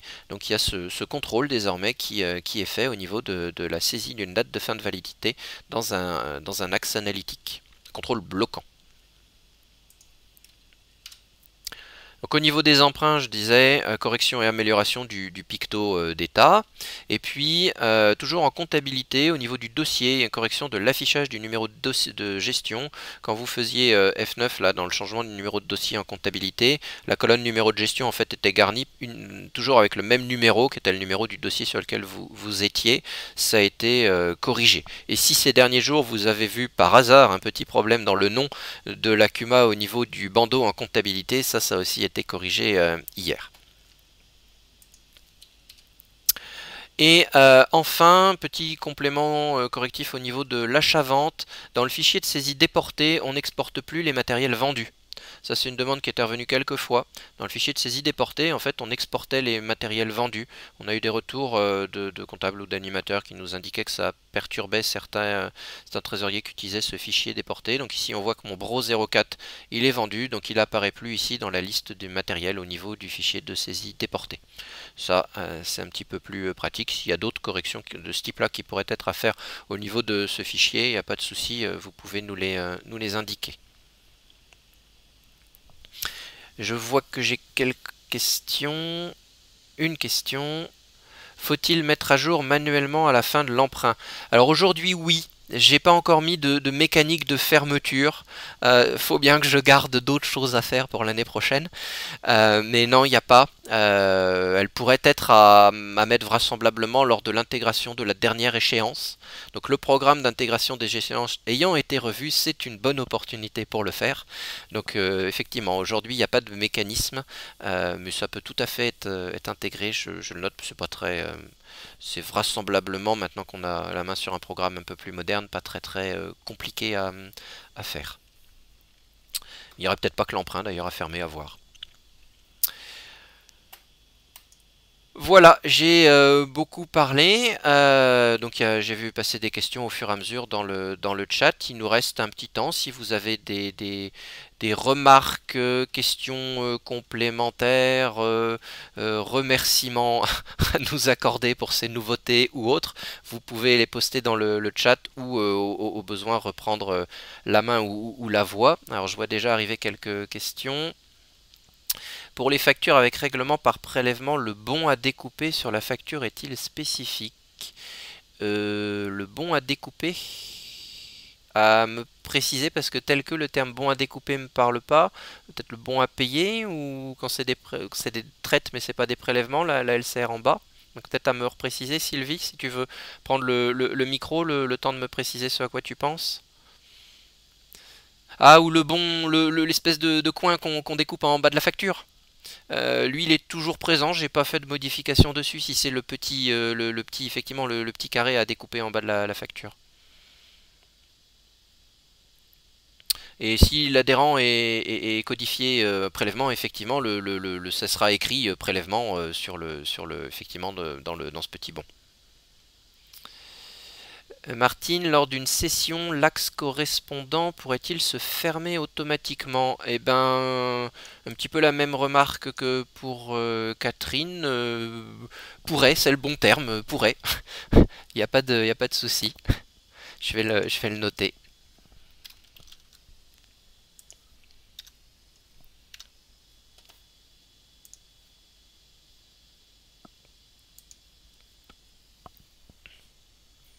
Donc n'hésitez pas si vous avez d'autres questions, que ce soit sur la partie impayée ou sur la nouvelle méthode de facturation directe, s'il y a des points que vous souhaitez que l'on précise. Après, à l'utilisation, on restera disponible, bien évidemment. Hein. Oui, effectivement, Aurélien, tu as raison, autant fermer l'axe, l'activité, un certain nombre de choses. Alors après, il faudra vérifier que c'est bien des activités liées à l'axe et que ce ne soit pas multi, mais oui, oui, tout à fait.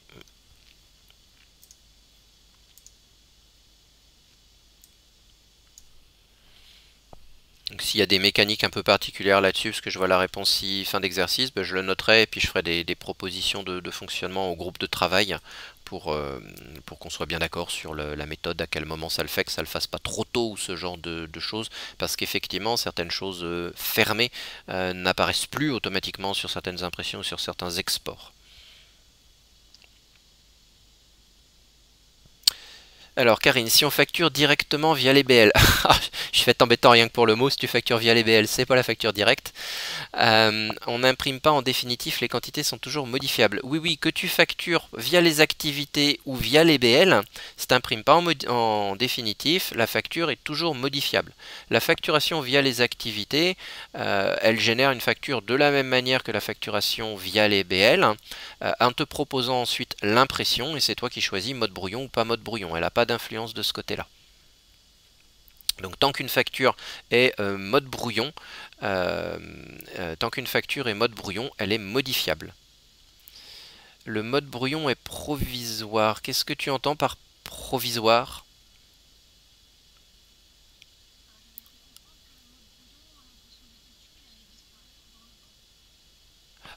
Alors, je précise, il disparaîtra pas dans le temps parce que c'est une obligation légale. Après, ce qu'on avait dit, c'est que peut-être par défaut, aujourd'hui le mode brouillon est coché par défaut dans l'impression. Et on avait dit que peut-être qu'on le mettrait décoché par défaut ou qu'on le rendrait paramétrable. À vous de choisir si sur le dossier vous voulez que ça soit par défaut mode brouillon ou pas. Ça, c'est quelque chose sur lequel on n'a pas encore tranché. Il restera par contre toujours possible, mais voilà, à voir si c'est le mode par défaut ou pas.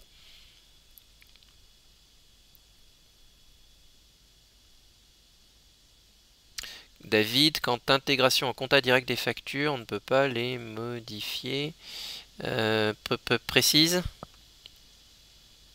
Est-ce que c'est par rapport à ce qu'on avait proposé d'intégrer tout de suite en compta après l'impression?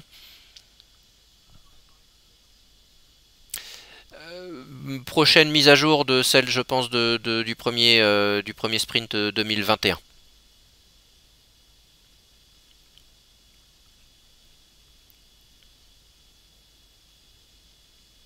Avec d'ailleurs peut-être des nouveaux écrans, on en discutera en groupe de travail qui vous présenterait, j'en ai discuté un petit peu avec Karine, des nouveaux écrans qui vous présenteraient par étape 1, tac, je lance ma saisie, tac, un bouton 2, je lance mon impression, ça l'automatise, 3, etc.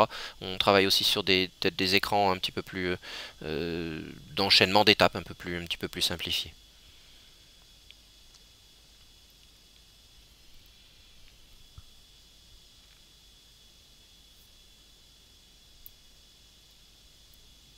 Oui.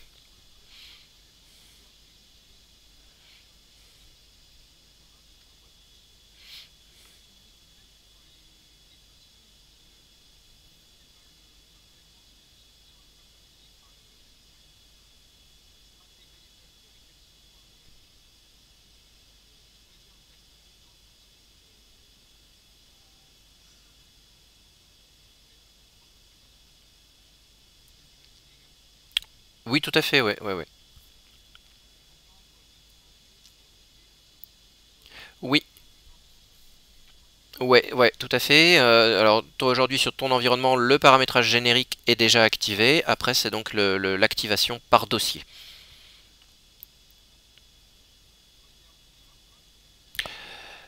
Voilà, tout à fait, sous réserve d'avoir paramétré les adhérents en mode prélèvement, oui. Et d'avoir les mandats.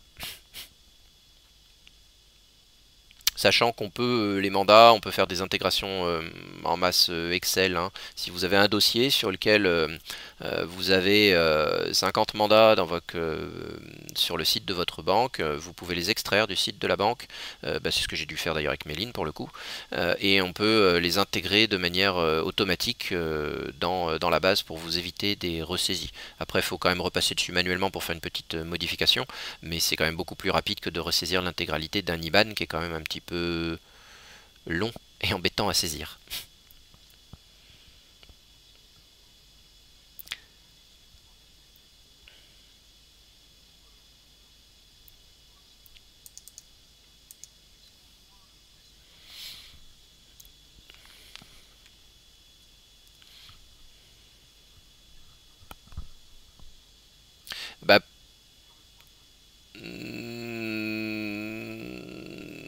Aujourd'hui, ça serait bloquant parce que c'est un flux qui fait la recherche de l'IBAN.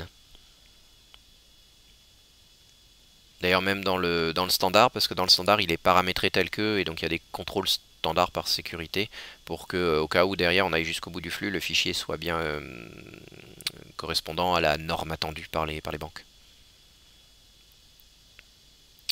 Quand tu...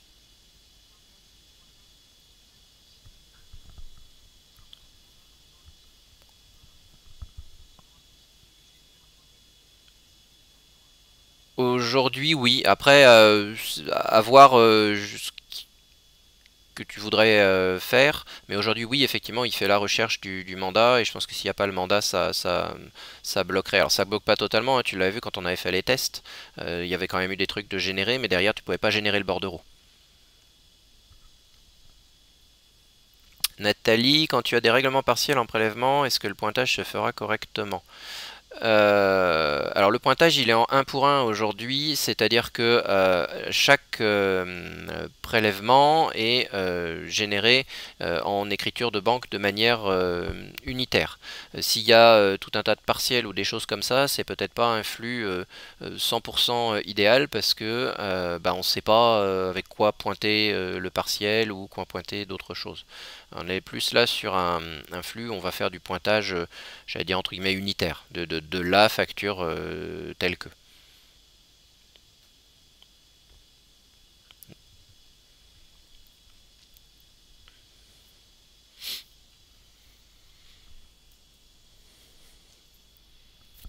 Je laisse encore un petit temps s'il y a des questions complémentaires. Sinon, de toute façon, bah, vous, comme on dit toujours, vous savez où nous trouver au fur et à mesure. Donc vous récupérerez toutes ces nouveautés à partir de mercredi matin. Les docs vont être mis à jour au fur et à mesure sur le site du support pour les nouveaux programmes d'intérêt couru particulièrement. Et puis le complément pour les docs d'emprunt et de facturation définitive. Peut-on gérer les bordereaux de prélèvement via le rééchelonnement? On peut faire du rééchelonnement, par contre je vois pas tout à fait le lien entre les bordereaux et le rééchelonnement.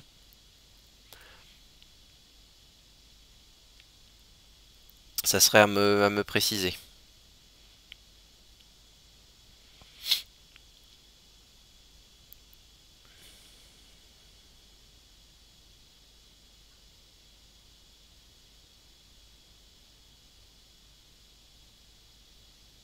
Ah oui, alors dans un cas, là encore, dans des cas peut-être tels que celui que tu décris avec mensualité à compte, etc. euh, Là où le système va bien fonctionner parce qu'on est vraiment sur une logique de 1 pour 1, ce qui est, je dirais, la logique de base de la banque, sans que ce soit des remarques ou des critiques, hein, c'est sur un montant, une facture.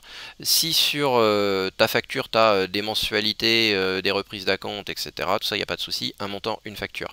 Par contre, le système, il va pas, si tu as une facture d'acompte et une facture de mensualité, il va pas, il fera deux techniquement, il fera deux pointages, deux prélèvements. Il regroupera pas, il regrouperait pas en une seule, parce que il est trop complexe de savoir ce qu'il faudrait regrouper au niveau des automatismes. Donc si tout est sur une pièce, il n'y a pas de souci. Si on est sur du multi-pièce, c'est pas forcément idéal. C'est pas prévu pour.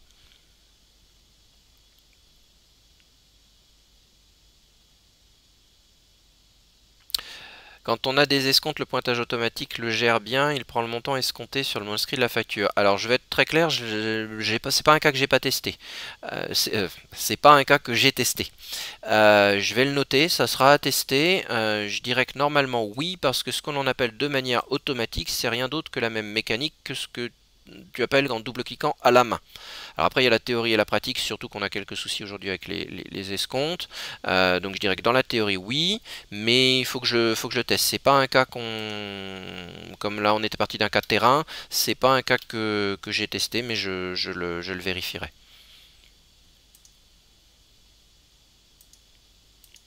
Normalement, si tout est paramétré sur la facture, ça doit le gérer. Ce qui ne gérerait pas, c'est un escompte manuel que l'on fait dans la partie règlement. Mais si tout est sur la facture, ça devrait le gérer. Je le testerai.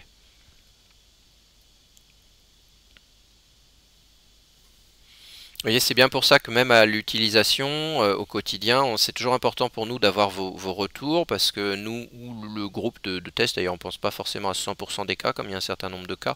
Donc si jamais quelque chose ne fonctionne pas, ne restez pas bloqué sur le ne fonctionne pas, faites-nous des remontées. Ça peut des fois être pas prévu, pas possible, mais ça peut tout à fait des fois être possible de faire des modifications pour que ça devienne possible.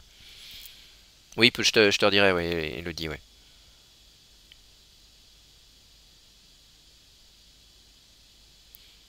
Un prêt fini dans l'année, si on le met comme remboursement, finira-t-il quand même sur la partie CRD 5 ans?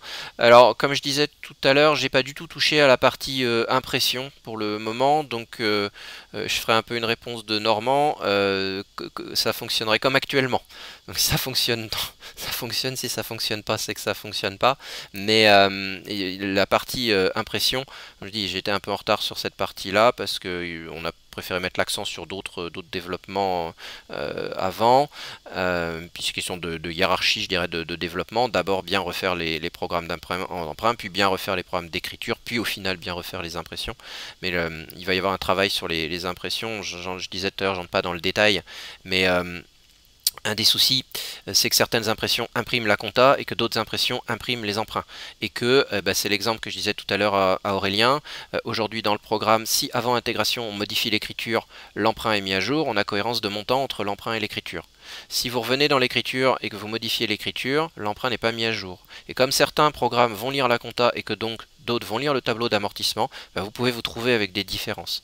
C'est technique, mais ça explique aujourd'hui les différences que vous pouvez avoir d'incohérence entre guillemets sur certains programmes. Donc il faut juste qu'on revoie l'intégralité de tout ça et qu'on ne fasse l'impression qu'à partir d'une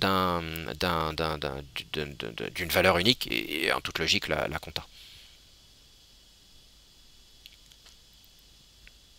Et si vous avez des exemples de tableaux d'ailleurs, hein, de tableaux d'emprunt, je sais qu'ils m'en ont été communiqués, je sais plus qui m'en a communiqué un ou deux qui étaient assez bien foutus de tableaux d'emprunt, type CRD ou autre. N'hésitez pas à les communiquer à me les communiquer en direct ou par le biais du support.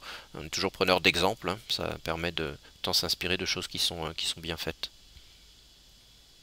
Et je pense qu'on refera d'ailleurs ces programmes sur la même mécanique, écran plus impression. Comme ça permet pas forcément d'avoir l'impression, parce que l'impression n'est pas toujours utile. Puis dans l'écran, ça permet d'avoir des mécaniques un petit peu plus complémentaires si à partir de là on voulait aller consulter l'emprunt ou autre, d'afficher dans l'écran s'il y a une différence entre la compta et l'emprunt par exemple, et d'aller tout de suite corriger l'emprunt. Et avec ces mécaniques-là, on peut envisager ce genre de choses.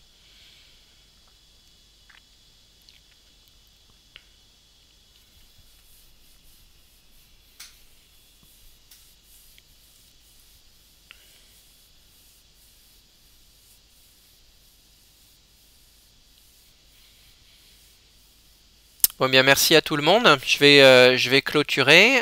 Donc comme je disais, hein, si vous avez d'autres questions à dispo, il y a pas de souci. Il y a un deuxième webinaire demain pour vos collègues qui n'auraient pas pu assister aujourd'hui. Soyez bien ponctuels sur la coupure le mardi, parce que plus on est ponctuel sur la coupure, plus c'est facile pour nous de faire la mise à jour derrière. Et puis donc mercredi, vous retrouvez ces nouveautés directement dans l'outil. Merci et bonne journée.